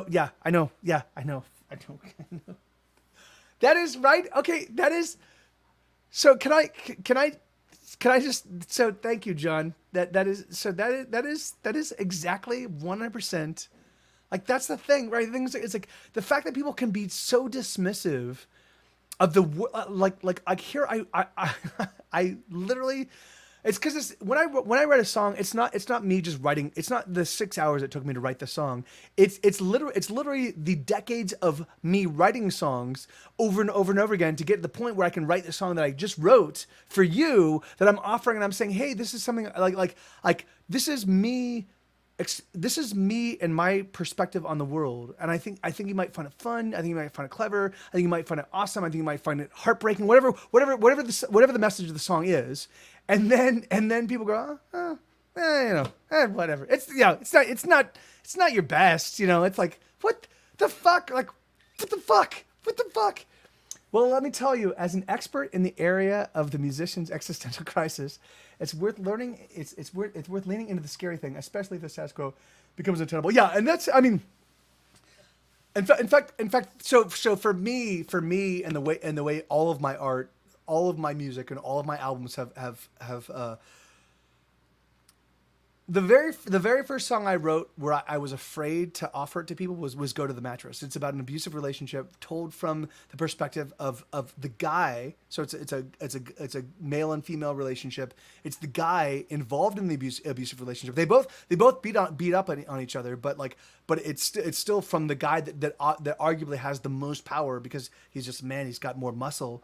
And I wrote that song and I was very afraid. I was very afraid of how it was going to be received, But the song was actually very well received, and it was at that point in time that I was like, oh, maybe being honest, maybe taking these risks, maybe putting myself on the line, maybe writing songs that make me feel uncomfortable and make me feel scared.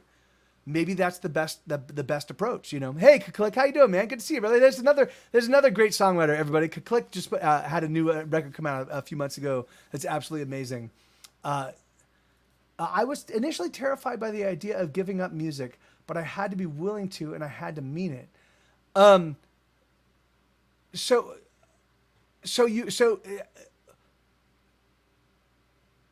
you didn't give up music. So you're saying. No worries, Bobcat. So you're saying, Eric, that you didn't because you didn't give up music, but I guess you did take a little time off, though. You did. I know you did that, but So tell me about that, man. Like what did that entail? I'm always super proud and willing to spread music that I've written in a group, but not so much my solo stuff. Just kind of realize that now. That's well, yeah. So for me, which is really funny for me, Retro Roadshow, I can never extol my own. I'm a cheerleader. I'm a fucking cheerleader, and I'm really good at supporting people that I love. By the way, again, like I said, Click, he just showed up, but he does have a fucking amazing new record. All original songs that are absolutely awesome. Do give him a follow. I promise you, give him a follow. Listen to his music. Fuck, man, there's so much awesome music out there. Support, don't fuck Ed Sheeran.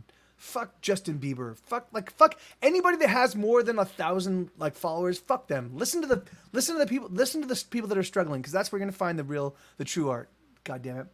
I didn't end up giving it up, but I didn't play and couldn't even listen to music for at least 6 months. It took me that long to figure out how to recontextualize it for myself, and I figure out how I could do it and not hate it. But for this whole 6 months, I was convinced I was done. Yeah, and that's crazy, man. And that's crazy from me as your friend, knowing the magic that you offer,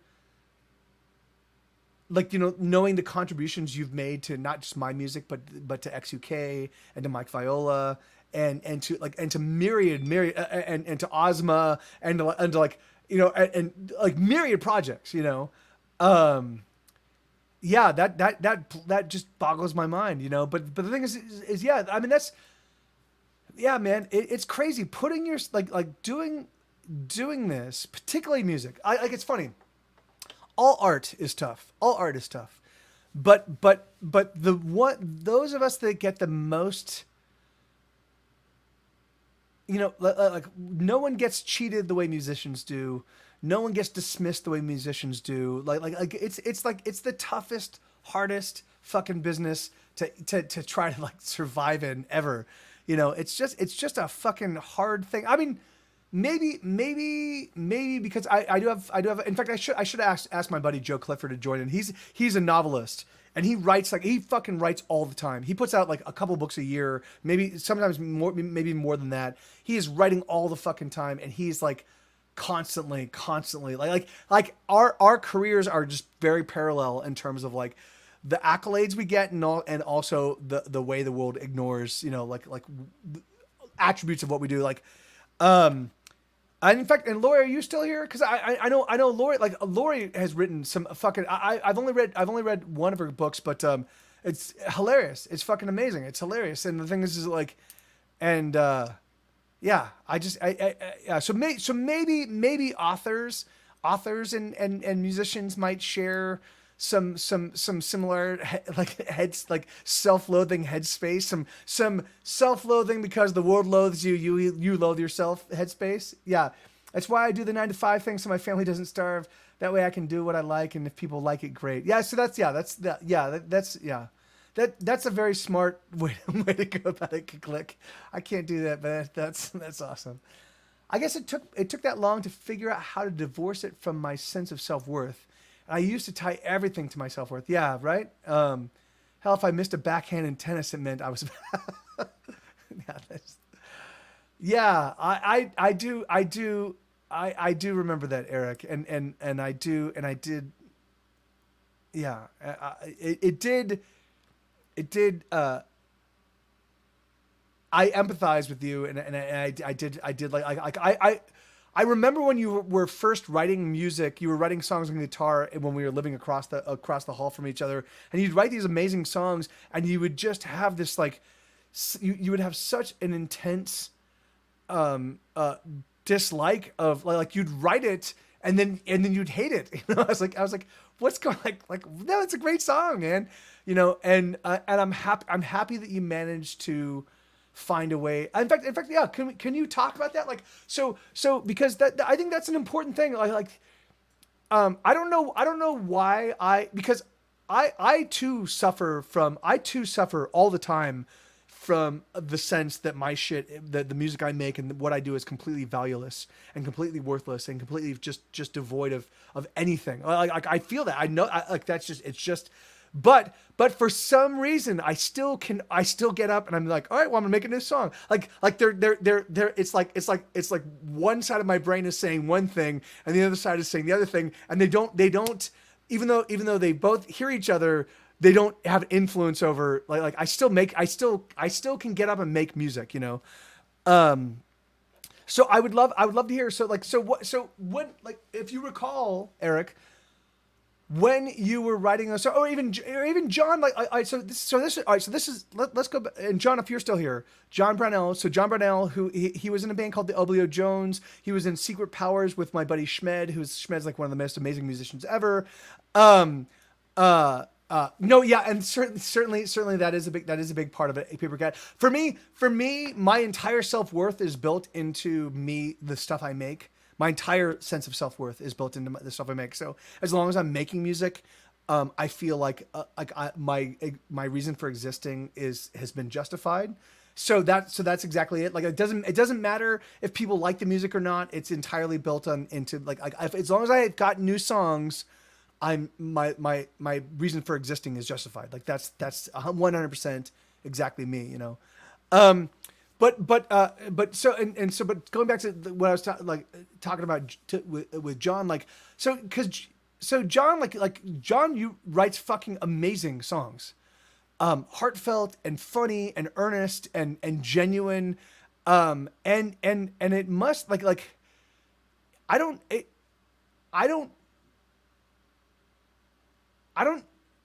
Why do you keep going? Because the thing is that because you put out a fucking record. It was like what 2 years ago? I think it was 2 years ago, and it's fucking amazing. You know, it's fucking amazing, and yeah, and like yeah. Oh, see, fucking awesome. So all right, so yeah. Yeah, and it's a fucking amazing record, right? From a production perspective, it's amazing. Like just the sounds that happen in your ears when you listen to his record are fucking awesome. Like he does shit like he does stuff that when I listen to these songs, I'm like oh, I'm gonna steal that. Like I'm just gonna steal it. I'm gonna fucking like and yet even so like the thing is that like, you know, and I don't want to out you, but the thing is, his listenership is not thousands of people. It should be thousands of people. It should be tens of thousands of people. It should be hundreds of thousands of people, but it's not. Now, is it because he lives in Missoula, Montana, and there's just not that huge of a crowd? But the thing is, and which is why I'm trying to like call attention. Let's see. Eric says it kind of took something external.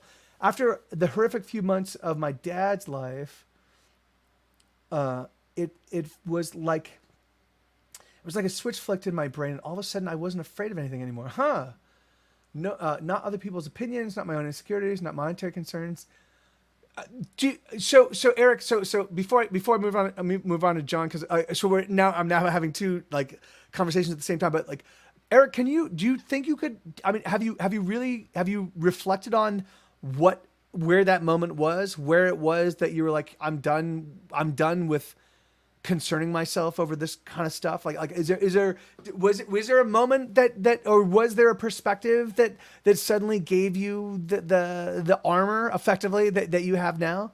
I did a Song Week project in 2019, and the album was culled from those songs. My listenership is like nobody. Yeah, no, I know, and it fucking boggles my mind. I don't understand like. Particularly because the album is so good, you know. And again, and I do know, and so and there is something about like, so the bands that like you know, not very few musicians can be Mick Jagger, right? Mick Jagger is a great lyricist. He's a great performer. He's also a great businessman. And he's great at promotion. And he very early on decided we're gonna be the anti-Beatles, and they just were like, we're gonna be tougher, we're gonna be meaner, we're gonna be cooler, we're gonna be more whatever the Beatles are. Like, and that was amazing. Great marketing tactic. Like I can't do that. I cannot fucking sell my shit to save my life. The only reason why anybody even knows my music at all is because Grey's Anatomy, thank God. I love you, fucking Shonda Rhimes, with all my heart. I fucking love you with all my heart. She found my music, and for whatever reason, it resonated with her, and she fucking protected it, and she kept me in the spotlight for a full decade. Fucking Shonda Rhimes. I wish I could. It's really funny. It's really funny because we did Eric and I. We played the. We played the 10-year anniversary, the 10-year season. Like they had their rap party. They had their rap party, and we played that, you know. And when I when I ran across Shonda, I went to hug her, like because she was such an important and profound person in my life. But I didn't realize by this point in time, 10 years on, Shonda Rhimes now is Shonda Rhimes. She's not the person that first like found my stuff. Like she wasn't like also an artist first, find your feet, and kind of like she was now Shonda Rhimes, head of Shondaland, like. And so I went to hug her, and she was like, and she was very like, she's like, oh, that's great, like, and I was like, and I felt I just felt like that whole show was just so awkward for me and so hard. Like I just kept fucking up over and over and over again. But even so, she she saved my life, man. Like she saved my life. She and Susan Vale, and Alex Patsavis, who used to be the head of the Chop Shop, which is the music licensing company for Grey's Anatomy. Like they like between them, they just fucking saved my life. Like I would not be here. I would be in the grave if it were not for them, you know. It was very sudden, in fact. It was late August 2017. Whether it was actually true or not, my brain told me, you've just gone through the worst thing you could imagine, which is your dad's death, right? And you're still okay? Is it so this is your dad's death? Nothing is ever going to be that bad again, so you don't need to be afraid of things. Yeah, man, there is something about that courage, like that's something we haven't talked about in this stream just yet. But creativity and being an artist does require courage. It does require it does require, you know, being able to get the shit beat out of you to play a show, to like literally show up in a place and play for like 15 people that aren't paying attention and give no fucks about your music. And you're like, all right, well, this song, I can't tell you how many thousands of times this has happened in my life where I'm not capturing them. They're not paying attention. They're not like, I'm like, oh, but this song, this is going to be the song. This is a great song. I know this is going to get them. And I'll trot out a song that I know works every single time, and I'll play it. And they still don't even hear it, and I'm like, and there's something about that, like yes, I'm gonna bring out the big guns, and then the big guns do bullshit. Ugh, that's a fucking like just to get up and be like, yeah, I'm gonna go keep making music the next day. That's a fucking, it's a really really it's yeah, being a performance artist. Means getting fucking your fucking balls kicked into your fucking throat. Often, a lot, always, you know. Yeah, you go through that sort of thing. It does make a lot of things easier to deal with if you let that perspective. Yeah.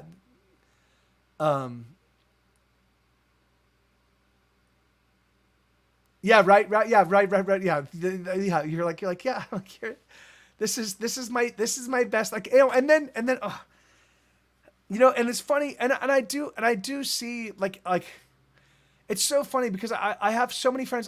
My buddy Benny, Benjamin Shadwick. I wish he was a more active part of my life. I fucking miss that guy so much.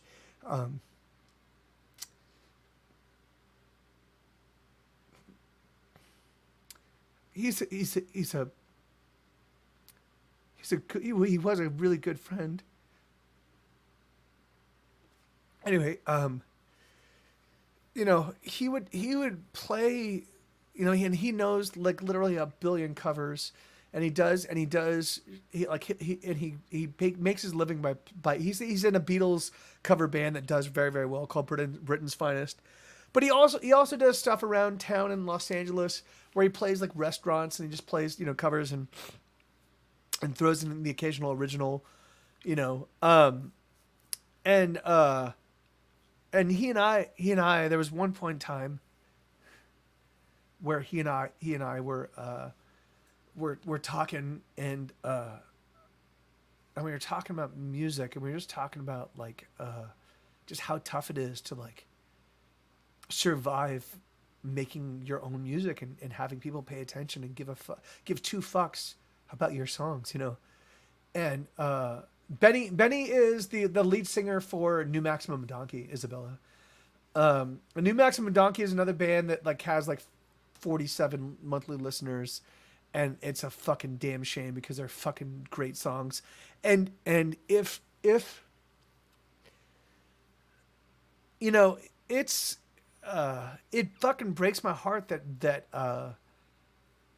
that my capacity as a cheerleader was really limited to Mr. T's, which is crazy, and was limited to like a bunch of tastemakers in Los Angeles between 1999 and 2006.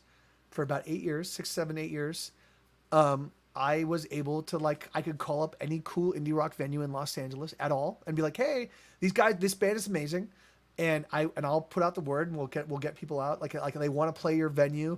Can they play this? You know, like and I could put together a show, and they could play. And so I got a lot of people playing in the venues they wanted to play. Spaceland was a tough nut to crack for a tough nut to crack for a lot of bands. And I got a lot of bands bills at Spaceland because of who I was and my relationship with these venues. You know, and they were great shows. And there were a lot of bad shows, but there were a lot of great shows.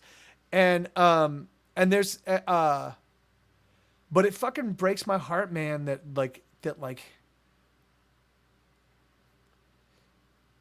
as much as I worked, as much as I cared, and as much as I was a cheerleader, like I can't like the thing is like guys, like I'm serious, like Click, Ghost of Summer, Oblio Joe, like this music we don't live forever. We don't the music we make does not exist forever. Like it's up to you. Like if you hear a song that turns you on, it's your job to fucking keep that song alive. And it's not just listening to it. You have to spread the word, because it's like, it's yeah, man.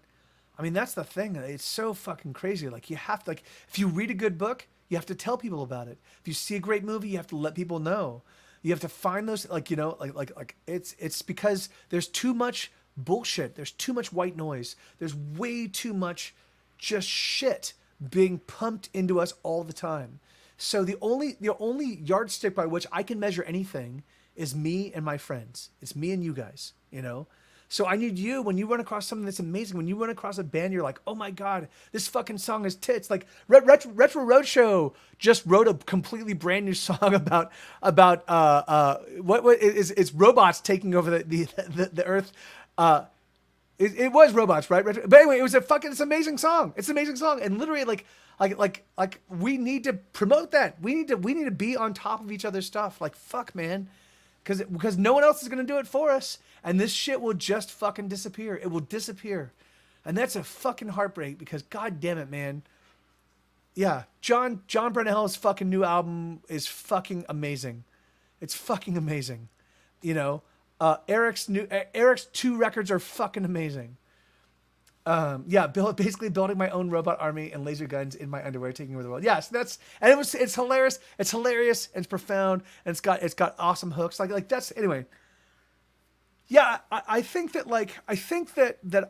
my future, it's taken me a long while to, I think I need to live more in service of. I think the reason why Get Set Go did as well as we did early on is because I was in service of and living in service of other bands. It wasn't just about me. It was about. I know, Eric. I know you don't, but fuck you, man. Like, you can't. I think it's like, cause the world needs to hear your fucking songs, dude. The thing is that like, and they need to know your perspective. Your perspective on my stuff is profound, and yeah. Anyway, like, yeah, man. I mean, we're all right. Hold on. We're all gonna disappear. We're all gonna end. It's all gonna be terrible. But listen again. Listen. Go spend tonight or tomorrow, the next day. Listen to John Brownell's album. Just listen to the whole record. Listen to it. It's amazing. I promise you, you will not be disappointed. Listen to that record. And if you listen to it, and it feels, and it resonates with you, just think that the person that made that album, in a year's time, might not be making, like I can't tell you, my friends in Arlo, I thought my friends in Arlo, Shmed, one of the most profound musicians I know, no longer makes music. He's like, music is done. Music is dead. Like, that's fucking awful. That's a fucking shame. That is a fucking heartbreak. That is terrible, So anyway, I'm just, I'm trying to I'm trying to encourage you guys to like take care of the music that you like.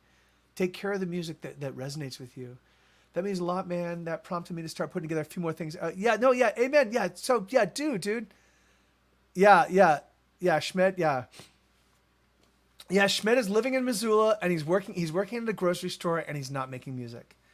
And it's funny because he and I have an open. Well, he had an open invitation to write songs for. So we've got 2 friends, a husband and wife team that do all sorts of music. They do a lot of the incidental music for Orange is the New Black and a bunch of other TV shows, right? So they're just really dialed in to TV production. And they reached out to Schmed, and they were like, "Hey, Schmed, can you write us this kind of stuff?" And Schmed's like, yeah, but would you mind if I bring in Mike? You know, like, and they're like, yeah, of course. And so Schmed was like, hey man, like in January, and now we're in April. Schmed was like, in January, let's start writing this stuff. And so I've reached out to him a handful of times. I'm like, dude, like, why aren't we doing this? And it's been that music is dead and he just doesn't want to make it anymore. You know, that's a fucking heartbreak. That's a fucking nightmare, you know, but it makes sense. It makes sense. You know, you can like I'm one of those few idiots that can keep bashing his head against the wall over and over again, expecting to fucking break through. And, you know, like, that's all right. Like, I'll just keep doing it. But like, you know, but Schmed was my stalwart. Schmed and I were stalwart music companions my whole life. He has been a contributor to my music since day one. Like literally, I met him in 1997. I started writing music in earnest in 1996. I met him in 1997, and we've been bosom buddies ever since. You know, so that's fucking heartbreaking. You know, the Schmed's like, oh yeah. So that's what I'm saying. Like, man, like, so, you know, if you find music that turns you on, you gotta fucking support it. You gotta let them know. You gotta reach out. Particularly the smaller they are, the less people that paying attention. The more, if you're a fan of their stuff, the more you have to reach out. You have to say, hey man, like, for me, from 2013 to like 2017. The only thing that kept me going was I would occasionally get Facebook messages from people saying, "Hey, Mike, I've been seriously considering hurting myself. I've been seriously considering suicide. I've been cutting myself, or I've been just doing I've been in a really, really dark place, and your music helped pull me out of that, you know." And it was just that. It was just those messages, those handful of messages, once a month, twice a month. I would get these messages, and I was like, okay. Like, this is why I'm doing this, you know, like, yes, it seems like no one's paying attention. It seems like my music career is over, but there are still people that my music resonates with. So I got to keep on keeping on, you know? I mean, it's always a possibility. Longevity in this business means you have to both be made of steel and endlessly flexible. Yeah. Right. I did that with, yeah, Isabella. So yeah, there you go. So that's, yeah. So there's another, yeah. God damn, man. Yeah, so it is like, that's the thing. It's music it's such a fucking, being an artist is tough, just straight out tough. Like, don't get into it unless you fucking love it. Don't do it for the money. Like, and the thing is, and that's the thing that fucking pisses me off. Because there are people that do it for the money, and there are people that do it for the fucking fame, and they succeed, and that's fucking bullshit. Because they're fucking white noise. They are fucking distracting from the real fucking artist, and it fucking drives me nuts. Thank you, Martin. No, and amen. And thank you, brother. Thank you. And that is exactly why I do it. I like getting better. I just like getting better. I fucking like getting better. There's often a long period between when you create something and when people amen. And you're right. I mean, yeah. So yeah. And I do, and it's really funny. I give myself the whole fucking Van Gogh narrative all the time. Like, oh, you know, even if you die, you know, like people, they'll find your music and they'll see that it was earnest and honest and it will resonate. But that's not a guarantee. But the one thing I can control is like I can interact with you guys, right? Like, here you are, you could be, there's like literally, like right now, I don't know how many people are here, but like right now, we are all of us just hanging out together. There's 7 million people on the planet Earth. There's billions of things happening right now, and we're hanging out. That's fucking amazing, right? And the thing is like, and we're all here. I can't say 100% why we're here, but the thing is, but it definitely has something to do with art, and it definitely has something to do with music. And there are some exceptionally and exceedingly talented people that make music in this stream, right? It's fucking amazing, you know? And so that's a fucking miracle. That's a fucking awesome, magical thing, you know? And so I think that if we can just, yeah, Bobcat's working, yes. To take the Marcus Aurelius view. Oh, I know Isabella has been reading Marcus Aurelius recently. You can't control the fact that undeserving people fumble their way to success. All you control is amen. Yeah, no, right. Amen. Yeah, that's, yeah. And of course, and again, really truthfully, I hate that. It does irk me that people that barely deserve it, and people that write songs that are just fluff and make but they're still my people. They're still musicians, and they're still on their road. And I guarantee you, particularly the ones that find early success, like I do, like I am still paying for the successes of my first and second record. My first record completely tanked, but Wait was on my first record, right? So when Wait started taking off with Grey's Anatomy, suddenly my first record my first two records, I was a nascent musician. I was a nascent songwriter. I barely understood what the fuck I was doing. I'm forever and always struggling to find a way to surpass my early successes. So even the people that are like, they're like, yes, I'm on top of the world. I see it like no one stays on top of the world forever. And then you have to fucking find a way to survive, you know? So you can either be miserable about it, which only damages you. Oh yeah, no, amen. Yes. And you're right. That's exactly right. Like, you know, I am often protected against the misery, but occasionally I'm not. You know, hey Poe, good to see you, brother. Love you too, dude. Occasionally I am dumbfounded by the equation of work equals X. You know, this is the amount of work I put in.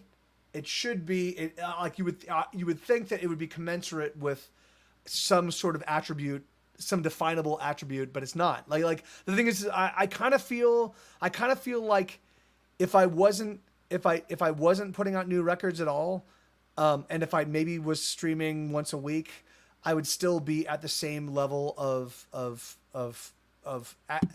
interest that I currently am, across the board. But the thing is, and then I have to admit that that's okay, because I like streaming. I like playing music. I like playing every day. I like writing songs every day. Like this, it's what I like. I would prefer if me doing what I did was constantly celebrated. If people were constantly like, "That's amazing, dude. That's awesome." But it's not happening, and that's okay. Or it is happening to a better or lesser degree. Marcus Aurelius is all about find what guides you and what you can't control. Screw that. Only focus on what you can improve. Yeah, no, yeah, right. Yeah, amen. Yeah, and that's. So I think that's what this whole conversation is about, because the thing is like fuck, man. I know amazing musicians that make amazing music, and they're dropping off. They've been dropping off like flies for decades, and I just don't want it to happen anymore. So do support Ghost of Summer, support Oblio Joe, support Click, support the people that are, despite the entire world saying we don't care, we don't give a fuck, they're making it happen, you know. Yeah, man. And if you don't, that's all right. Like the thing is like, I mean, I fucking love it though. I fucking love it. Yeah. What's a good site to buy? I have no idea. I have no idea, Poe. No, I've been contemplating reaching out to the record label and doing a remaster of Ordinary World so that I could put it on vinyl. But that's a lot.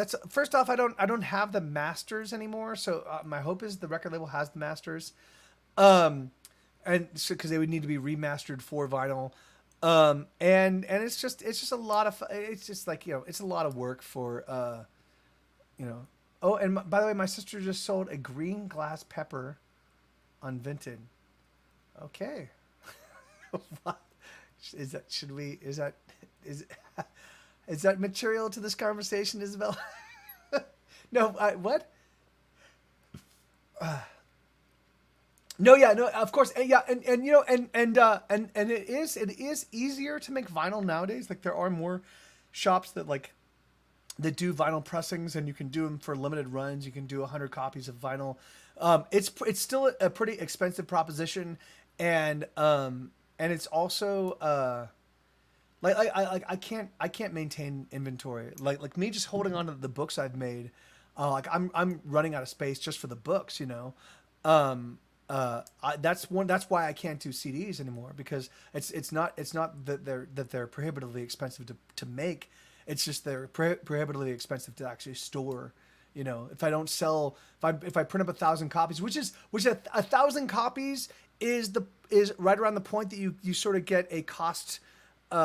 You get an equitable cost to per unit. I have not listened to a vinyl album since childhood. Yeah, it is Bobcat, but it is no. It's okay, Isabella. No. That's sorry. It was just hilarious. She suddenly shouted, "I sold the feather." Oh yeah, that's great. She's like, yeah. Yeah. There is something. It's really funny because so I do own a turntable. It's in Los Angeles. There was a point in time I've got maybe about 150 records. There was a point in time when I used to listen to a lot of them. When Sarah and I were together, her dad left his entire collection of albums. He used to have like 40,000 records. He sold a big chunk of them to buy their first house. But he's still. We went to. I went to Puerto Vallarta, just below Puerto Vallarta, to a place called Barra de Navidad. I went there to pick up his collection with Sarah. We took it in my van, and my van got 2 flats because the records were so heavy. There were so many albums. So during that point in time, we listened to a lot of his records, and so. But there is something about albums that makes you have to be an active listener, right? Like the thing is you can't ignore them, because at some point in time the needle runs to the end and it starts doing the click thing, you know. So it forces you to be a little bit more attentive to the music. And there's also the ritual. It's pulling it out and being careful about the placement of it, making sure you don't get finger grease on the actual vinyl. Like it's a whole ritualized process that I think for some reason, which is awesome, adds a little bit of respect for the music. You know, it's not something you can just be like, oh, I'm stealing this. I stole this record, and there you go. You know, yeah, you can't listen in your car.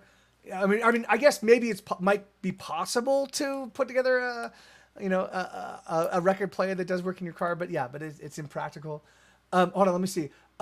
Rick Beto had a wonderful rant the other day in reaction to some sludge sniping up Bob Dylan, Paul Simon, and a handful of other big writers selling off their catalogs for huge cash. The guy he was reacting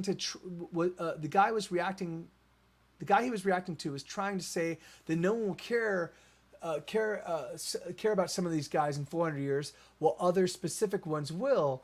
He made the point that if you asked anyone about Bach in 1809, only a handful of people would know who you were talking about. Yeah, no, yeah, right. And that's, I mean, yeah. Hey, heck yeah, right on. There you go, Oblio Joe. Yeah, heck yeah, man. Oh yeah, in fact, yeah. Let's all. So Oblio Joe is going to be joining me in my stream tomorrow. Let's all go give him a follow. I'm gonna add him as a friend right now, but let's just all hop into his stream and give him a follow, right now. That was me. All right, so let's give him a follow. Boom. All right. Heck yeah. So.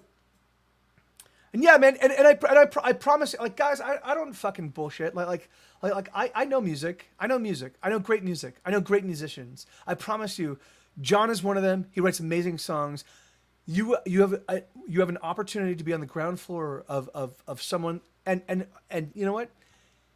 Let's say the whole world. Let's say we go our whole lives.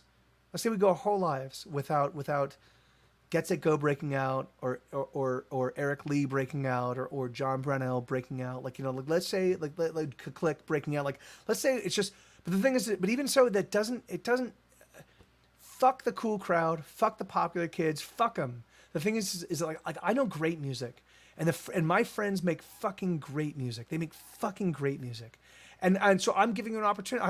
And so I am able to help curate this. Like I'm able to turn you on to these fucking amazing people that make fucking magical music. Just trust me. Give it a spin.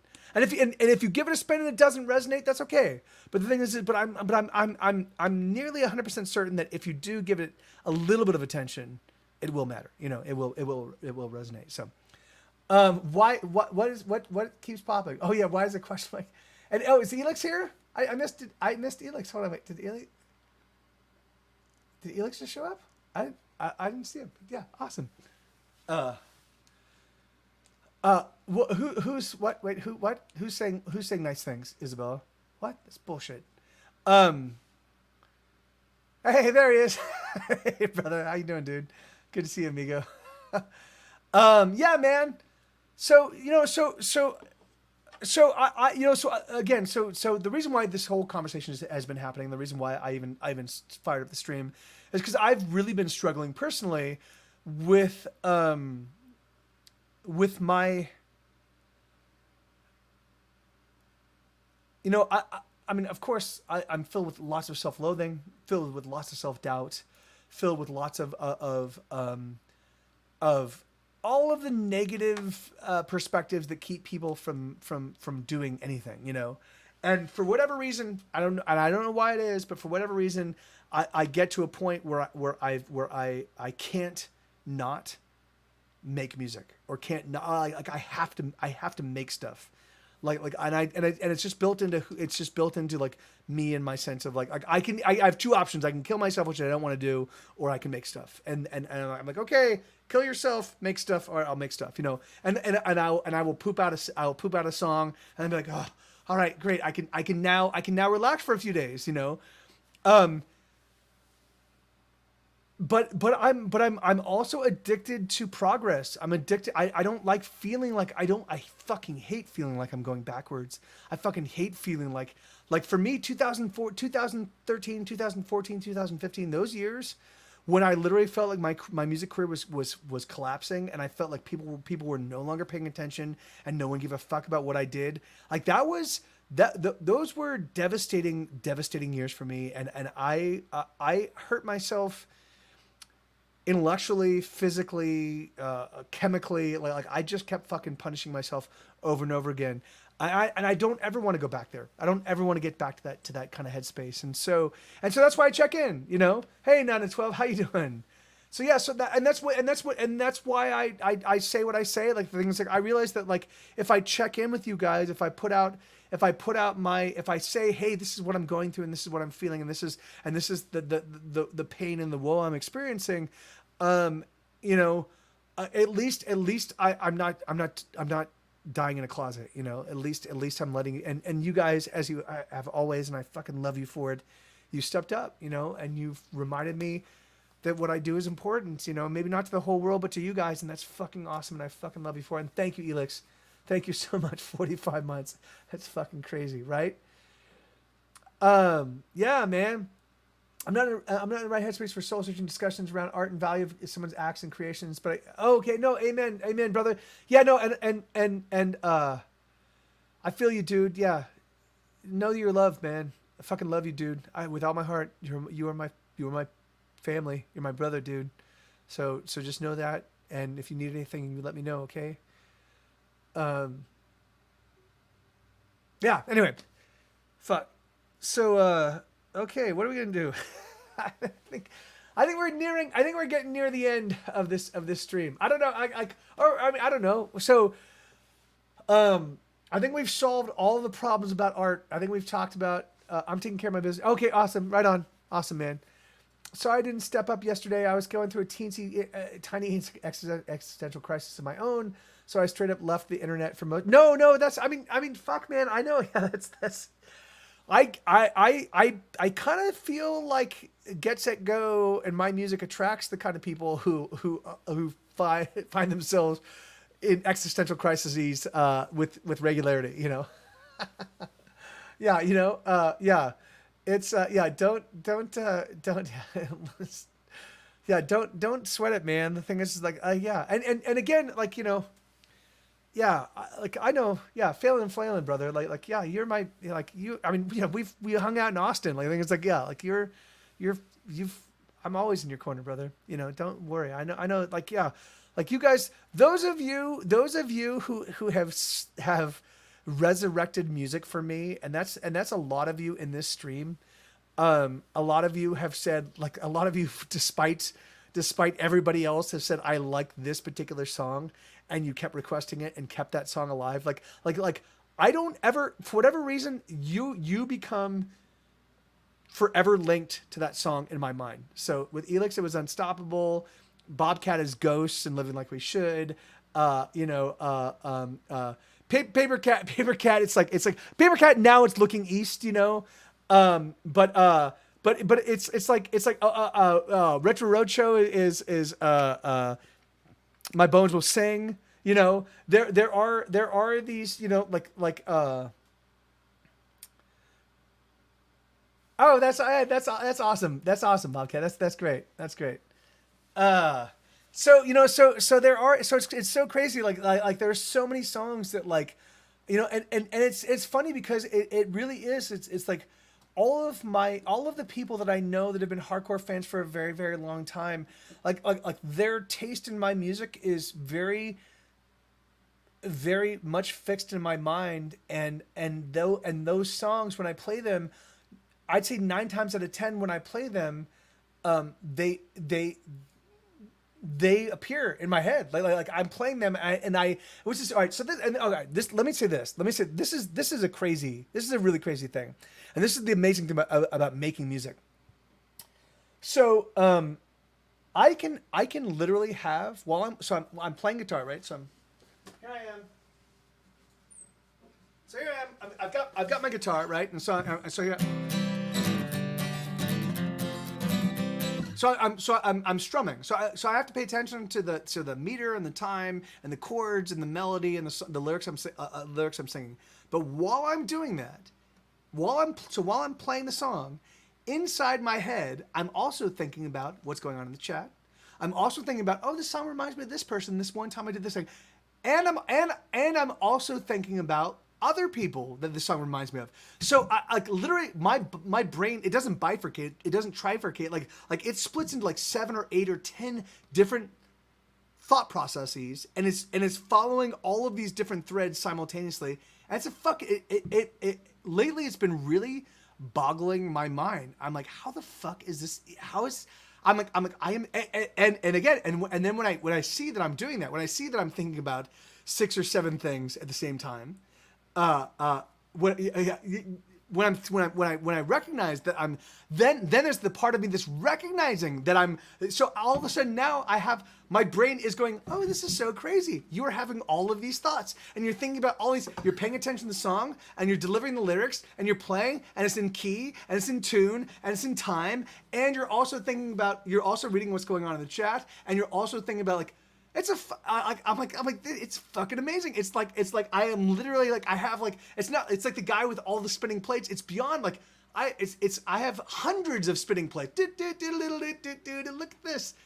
Anyway, it is magical. It's fucking crazy. Music, that's the amazing thing about music. It trains your brain to just be like, oh yeah, we can handle 90 different things simultaneously. No worries,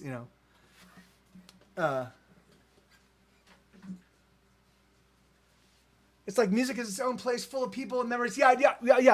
There's for some reason, when the music is going on, only while the music is going on, I can have full and complete thoughts about multiple different things simultaneously, and it doesn't matter. Like I for whatever reason, but only while I'm playing music. I can't, I'm not great at multitasking without music. I can't have a conversation and be typing something and be watching a show and give them equal amounts of attention. But while music is happening, for whatever reason, I can do all of those things totally perfectly. I can read the chat, I can deliver my music, I can sing in tune, I can sing in meter and time, I can think about other things. It's such a weird, crazy thing. Your meditation master is pleased with your thank you. Thank you, John. Sorry. No, don't sweat it, Ian. No, yeah. Hey, brother, you don't need to worry. And it is a weird, like the flow state. Like there is something I can't really pin exactly why it is or how it is, but yeah, man, it's magical. It's fucking magical. Usually it's on mute, and sometimes their mouths match what I'm singing. It's freaky, kind of like when your blinker lines up with the guy in front of you. Oh yeah, that's But right, but the idea that you are delivering the music, that you're playing the music, you know, that you're literally playing that song and you're delivering it, and people are like, that's an amazing rendition of that song, and yet you're paying attention to the fucking what's going on the television screen. You're like, well, this is totally locking in. It's fucking, yeah, it is the Force. It's fucking crazy. This is sadly not helping me. I'm about to hit a 5-year anniversary of a show, and lucky if we get through. Oh, so yeah, okay, so here we go. No, it's no. So this is another. This is the other thing, and again, and again. So all right. So let's all pay attention to what 9 at 12 just posted, because the thing is, it's like, and that's. So 9 at 12 is one of 3 girls that do a stream called Geek Girls, and they basically just focus on geek issues, geek stuff, you know, but from a feminine perspective, right? And the thing is, and that's awesome, because I don't know, they're the only people I know that do this. They're the only, like, I know a lot of people that do make a lot of content, and they're the only people that do it. You know, and I have been sadly remiss. Like I've guested on their program once. I don't tune in with the kind of frequency that I should. And thank you for bringing it. Like 9 at 12. I would invite you. Please do show up on my stream and remind me that you're doing stuff, and let us know, and let my people know, and let us know. I know it's I am. It is so difficult for me to promote my own stuff. And I always feel like I'm being obtrusive, and I always feel like I'm being look at me like it is a fucking hard and difficult thing for me to say, hey, I'm doing something. But yes, but if you like 9 at 12, please let me and let us help you grow your thing, please. I know, yeah. I'll do what I can. And you're totally right. I feel you so much. I feel like. You know, I feel like, yeah, that's the fucking worst, right? Like to just put in time and put in effort and work and not see any growth. Like, I mean, that's, God, it's exhausting. Oh, I never get into a flow state when I'm performing. It's mostly real-time self-criticism. Yeah. That is 100% true. But Eric, I know. I don't know. But I do know that there have been times. I know that there were times while we were playing where everything was just fucking. I mean, where I know I was smiling because it felt like things were happening, like they were magic, and I smiled at you, and you like it seemed like at these little brief moments there was like a little apotheosis, a little elevation of like da da da. You know, am I wrong in that? Like. Because anyway, I could be, man. That's because that's fucking terrible. That's awful. Like to never get. I mean, yeah. I mean, I experienced that even doing Twitch all the time. Like the thing is like occasionally, like mistakes fucking kill me. Like when I make a mistake, when I can't remember a lyric, or when I fucking fuck up with a chord change, or I'm sing a little bit off key, it fucking kills me, which is crazy, because you would think that I would get better at that, but the more I do it, the more angry I get that I'm fucking up. Like, what? I'm like that about 50% of the time. I get into a flow, but it gets interrupted by real-time realization, self-criticism. Yeah. I definitely feel that. Like, and I definitely do experience that. But 9 at 12, I heard of 2 people who started a podcast and made less than $400 after 4 years of activity, but they just kept going. They were growing, but very slowly. It just takes a lot of time. I've used the shout out channels in several Discords, and it doesn't seem like to help. So all right. So, okay. No, so let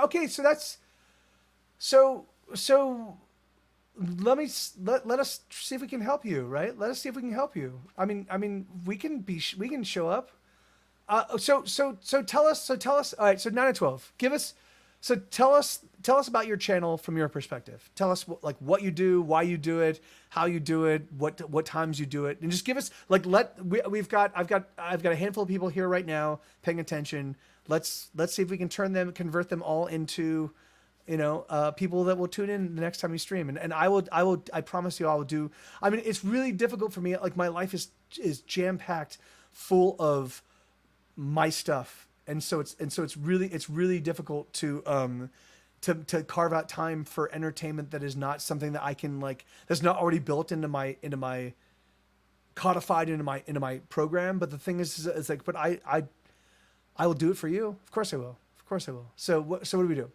And adding to things to do starting a show. Maybe I can get someone else. Wait, what? Oh, sure, there are those, but it's also accompanied by thinking about adjusting my intonation, changing bow position and speed, worrying about I see that, man. I started the podcast for a while now. I don't usually make it to the Twitch recording. Should check though. Haven't seen an episode pop up in a while. Can you report the 9 to 12 link info? Yeah, So yeah, it is Geek Grills. So there you go. So that's it. Give it a follow. If you guys can just check it out. The thing is it is awesome. And again, like the thing is that like, and I'm not following you. How am I not following you?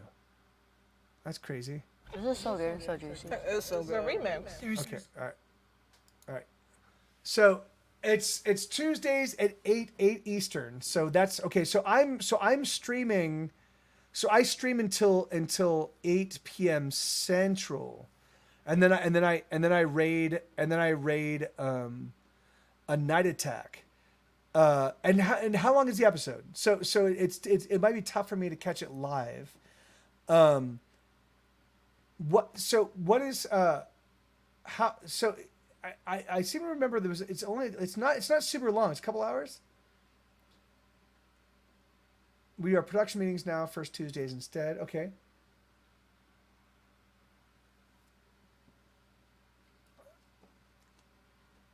It's an hour long. It's an hour long program. So yeah. So unfortunately, alas, it's happening exactly while I'm streaming. So we could rate Geek Grills instead of Night Attack now and then, especially since Night Attack is currently undergoing. Yeah, no, yeah, of course.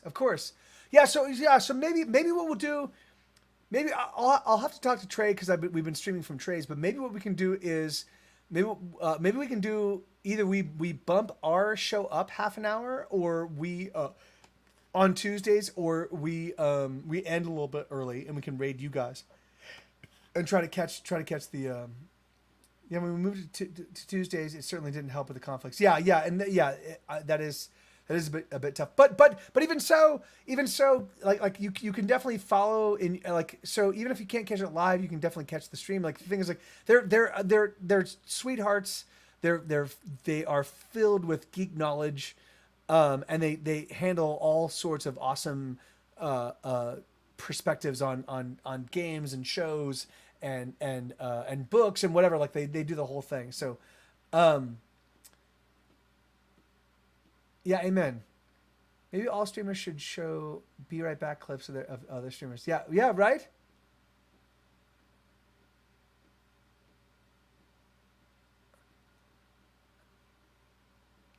No, I've again, John. I think. Well, I don't want to speak for 9/12, but yeah, so 9/12. Do you see John Miscellaneous's question? All right. So well, man. All right. So that's the link. There it is. Geek Grills. I promise you, it's a ton of fun, and I wrote the music for the intro, and I still owe you music, don't I? Fuck. All right, I will get that to you tomorrow. I'm sorry. Fuck, man. I owe Kiyoshi Akira a song. I need to write a song for Kiyoshi Akira, and I need to give you guys the remainder of the incidental music that I wrote. God damn it. You can search Geek Grills in podcast clients too. Oh, yeah, that's awesome. Yeah.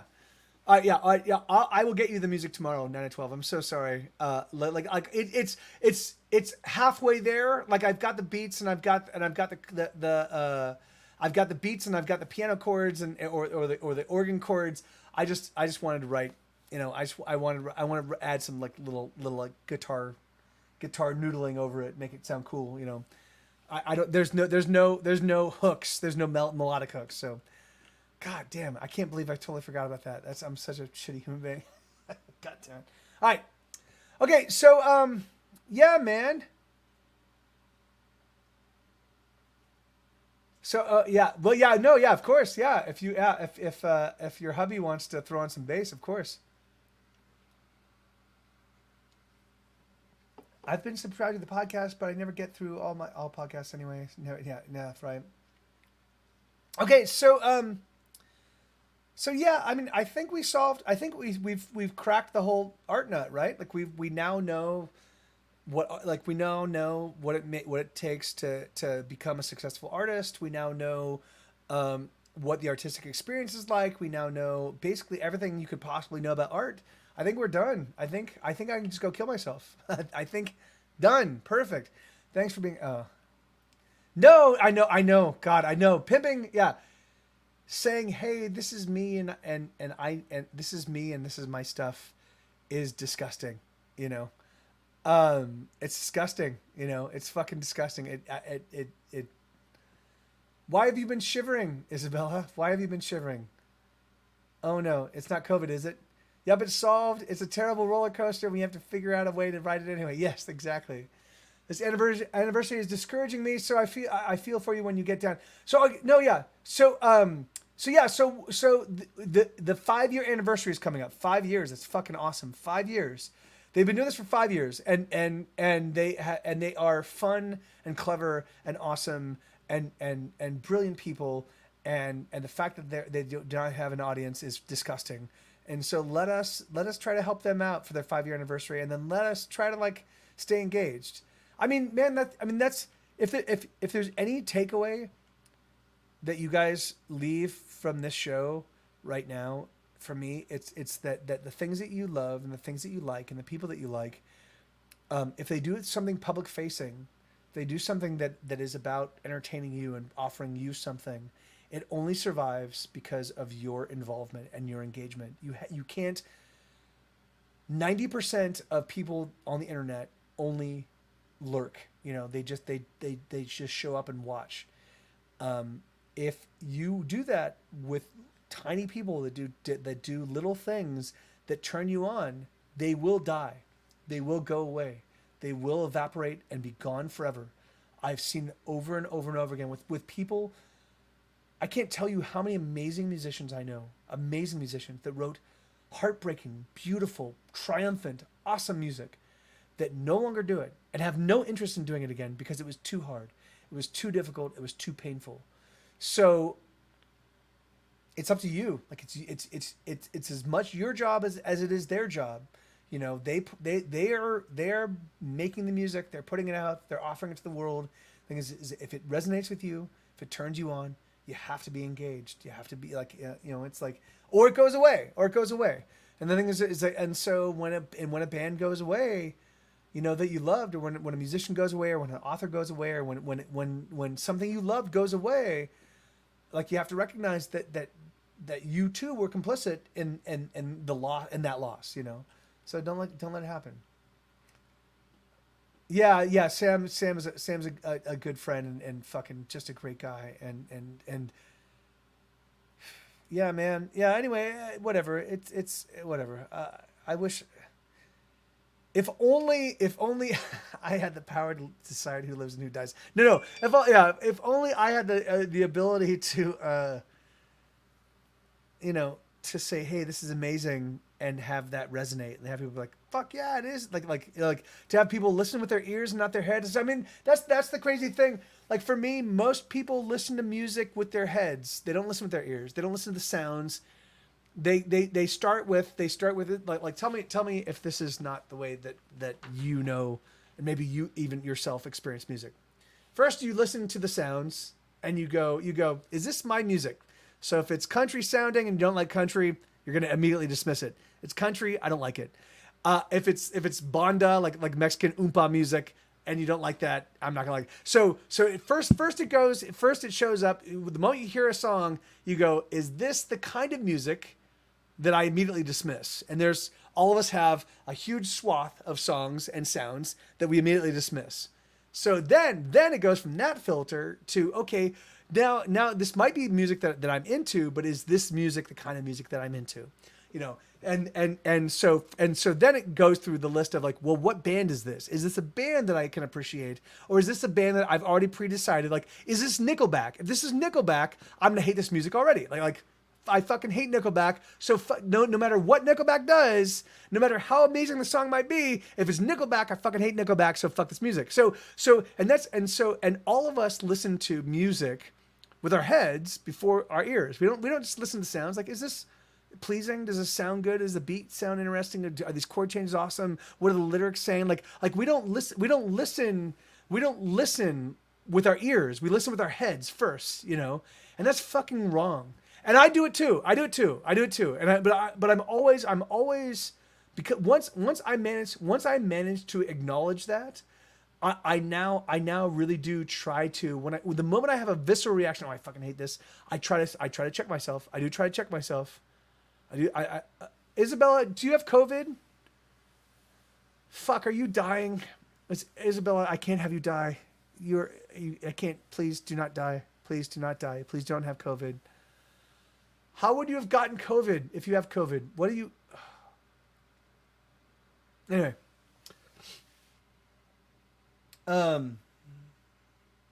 Yeah, man. So listening with our heads and not our ears is a big issue. Listen with your ears. I promise. Listen with your ears to the music that I turn you on to, and I promise you. I know, Elix. I'm being silly, man. But I promise you, you'll be amazed. Like, there's so much good music. Oh my god! And the new Mike Viola record is just fucking powerful. So if you don't know him, here I'm gonna plug in his name, Mike Viola. The new record Eric played on it. So Ghost of Summer played on the album. Whenever you hear strings, that's Eric. It's a fucking powerful record. Really, really just crazy powerful. Oh,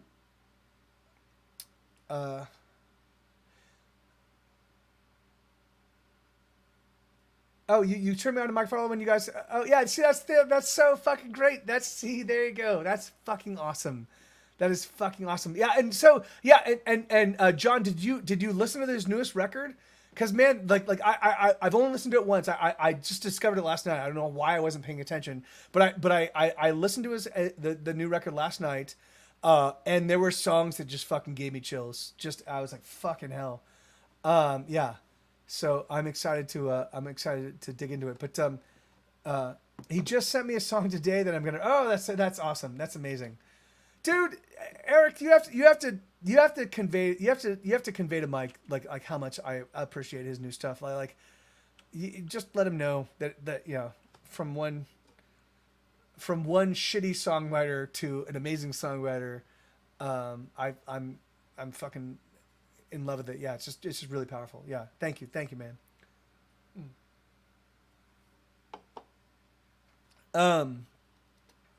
Yeah, guys, you know, anyway, so I think that maybe we might be able to like I know Retro was joking about the whole cult thing, but maybe we might be able to build a little network like fuck Twitch and fuck popularity and fuck crowds and fuck people and like, but maybe we might be able to build a little internal community of people that kind of help each other out. Like I'd like that.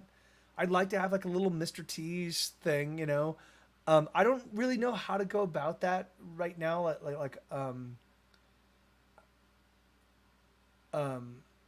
I'm, you know, the degree of self-doubt that lives in me is so profound that every single time I try to do anything that's not something I have complete and utter control over, I just automatically assume that people don't want to do it. Right. Like that's the thing is like, you know, unless I'm 100% responsible and no one else gets involved at all, it's really hard for me to do it. Guy, I know the other day I was thankful you're still with us. Oh, thank you 9 of 12. Oh God, Sue's puking. What is going on? Sue, Isabella, you do not die, and do not. Sue, why are you puking? All right, give me 1 second, guys. Sue just puked. Give me 1 second. Hey, you okay? Are you okay? Can you not puke on the carpet? Can you puke downstairs? Okay, come on, come on.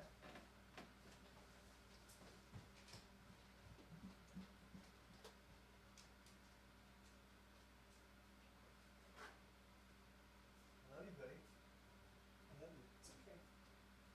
Okay. Just lay down. Okay, you better. Don't. I'm so sorry. Why did you do that?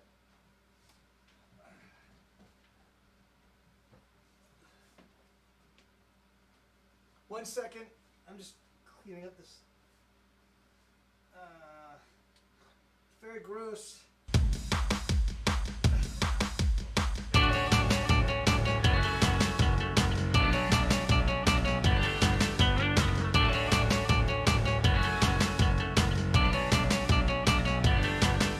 If every time you try, oh, they say that you fail, and when you get some speed, oh, you get derailed. And if you stand up, they knock you down. And if you had the fire, but the flames burn out, well, sugar, don't you know that we will never give up? The things that don't kill us only toughen us up. So you go, and gird your loins, ready the attack, push 'em back, destroy. And when they come to defy us, and when they think they can try us, we'll shoot them down, those bastards they'll see. We'll light them up like a Christmas tree. Oh, let's get rid of the war.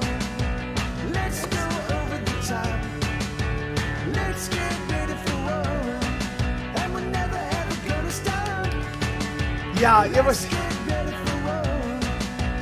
Let's go over the top. This is the sound. Let's get rid of the war. And we're never ever gonna stop. Yeah, okay. I was like, this is, So Sue does, man. And for whatever reason, it's so funny. He always he just knows to puke on carpet. I'm like, don't puke on the carpet. And he always he'll be in because I have hardwood floors and I have tile in my kitchen, and he'll be in the kitchen and he'll start to vomit. And then he'll run to the carpet. I'm like, what are you doing? Don't, Jesus Christ, So yeah, that's my Sue. That's my good boy. Fucking awesome.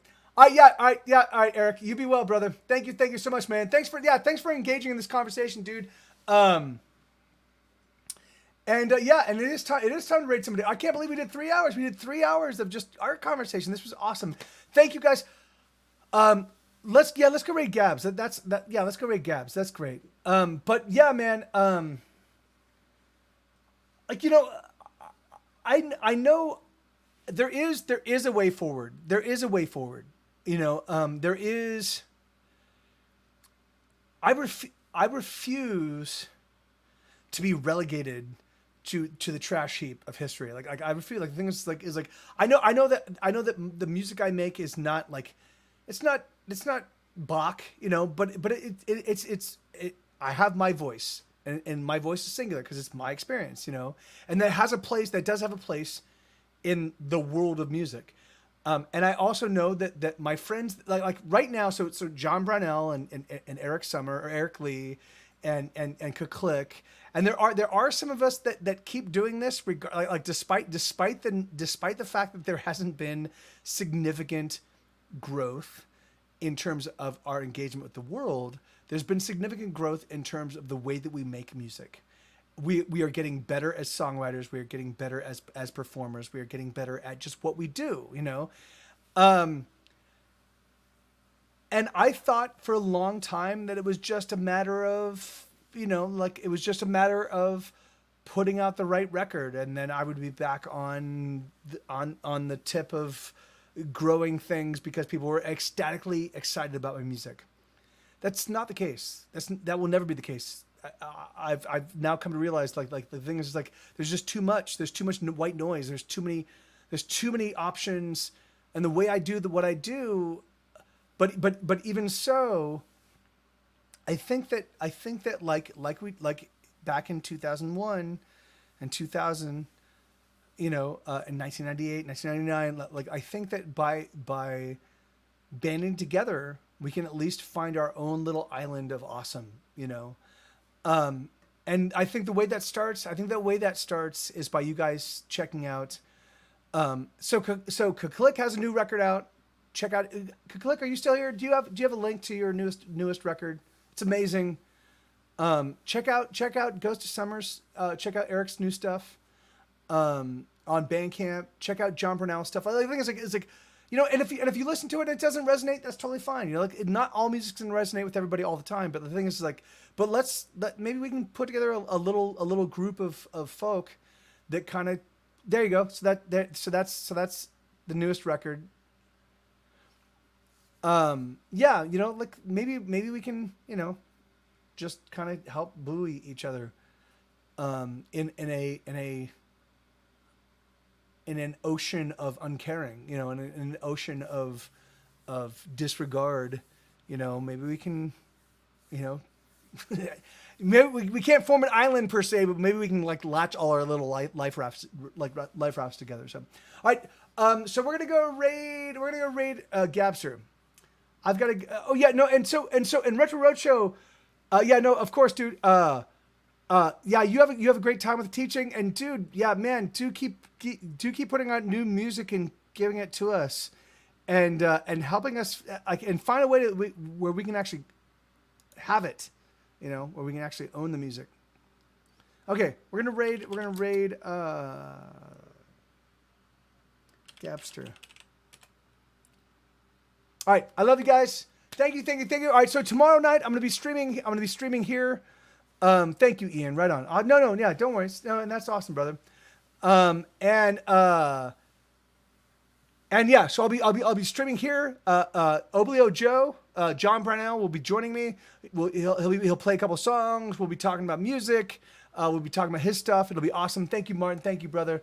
I love you guys. I love you, Max. Thank you. 9 to 12. Yeah, and we'll I promise you, we'll help sort out your thing. 9 to 12, please. Like, maybe for your 5-year anniversary, we'll figure out a way to do that, to make it a big to do. So I love you guys. I love you so much.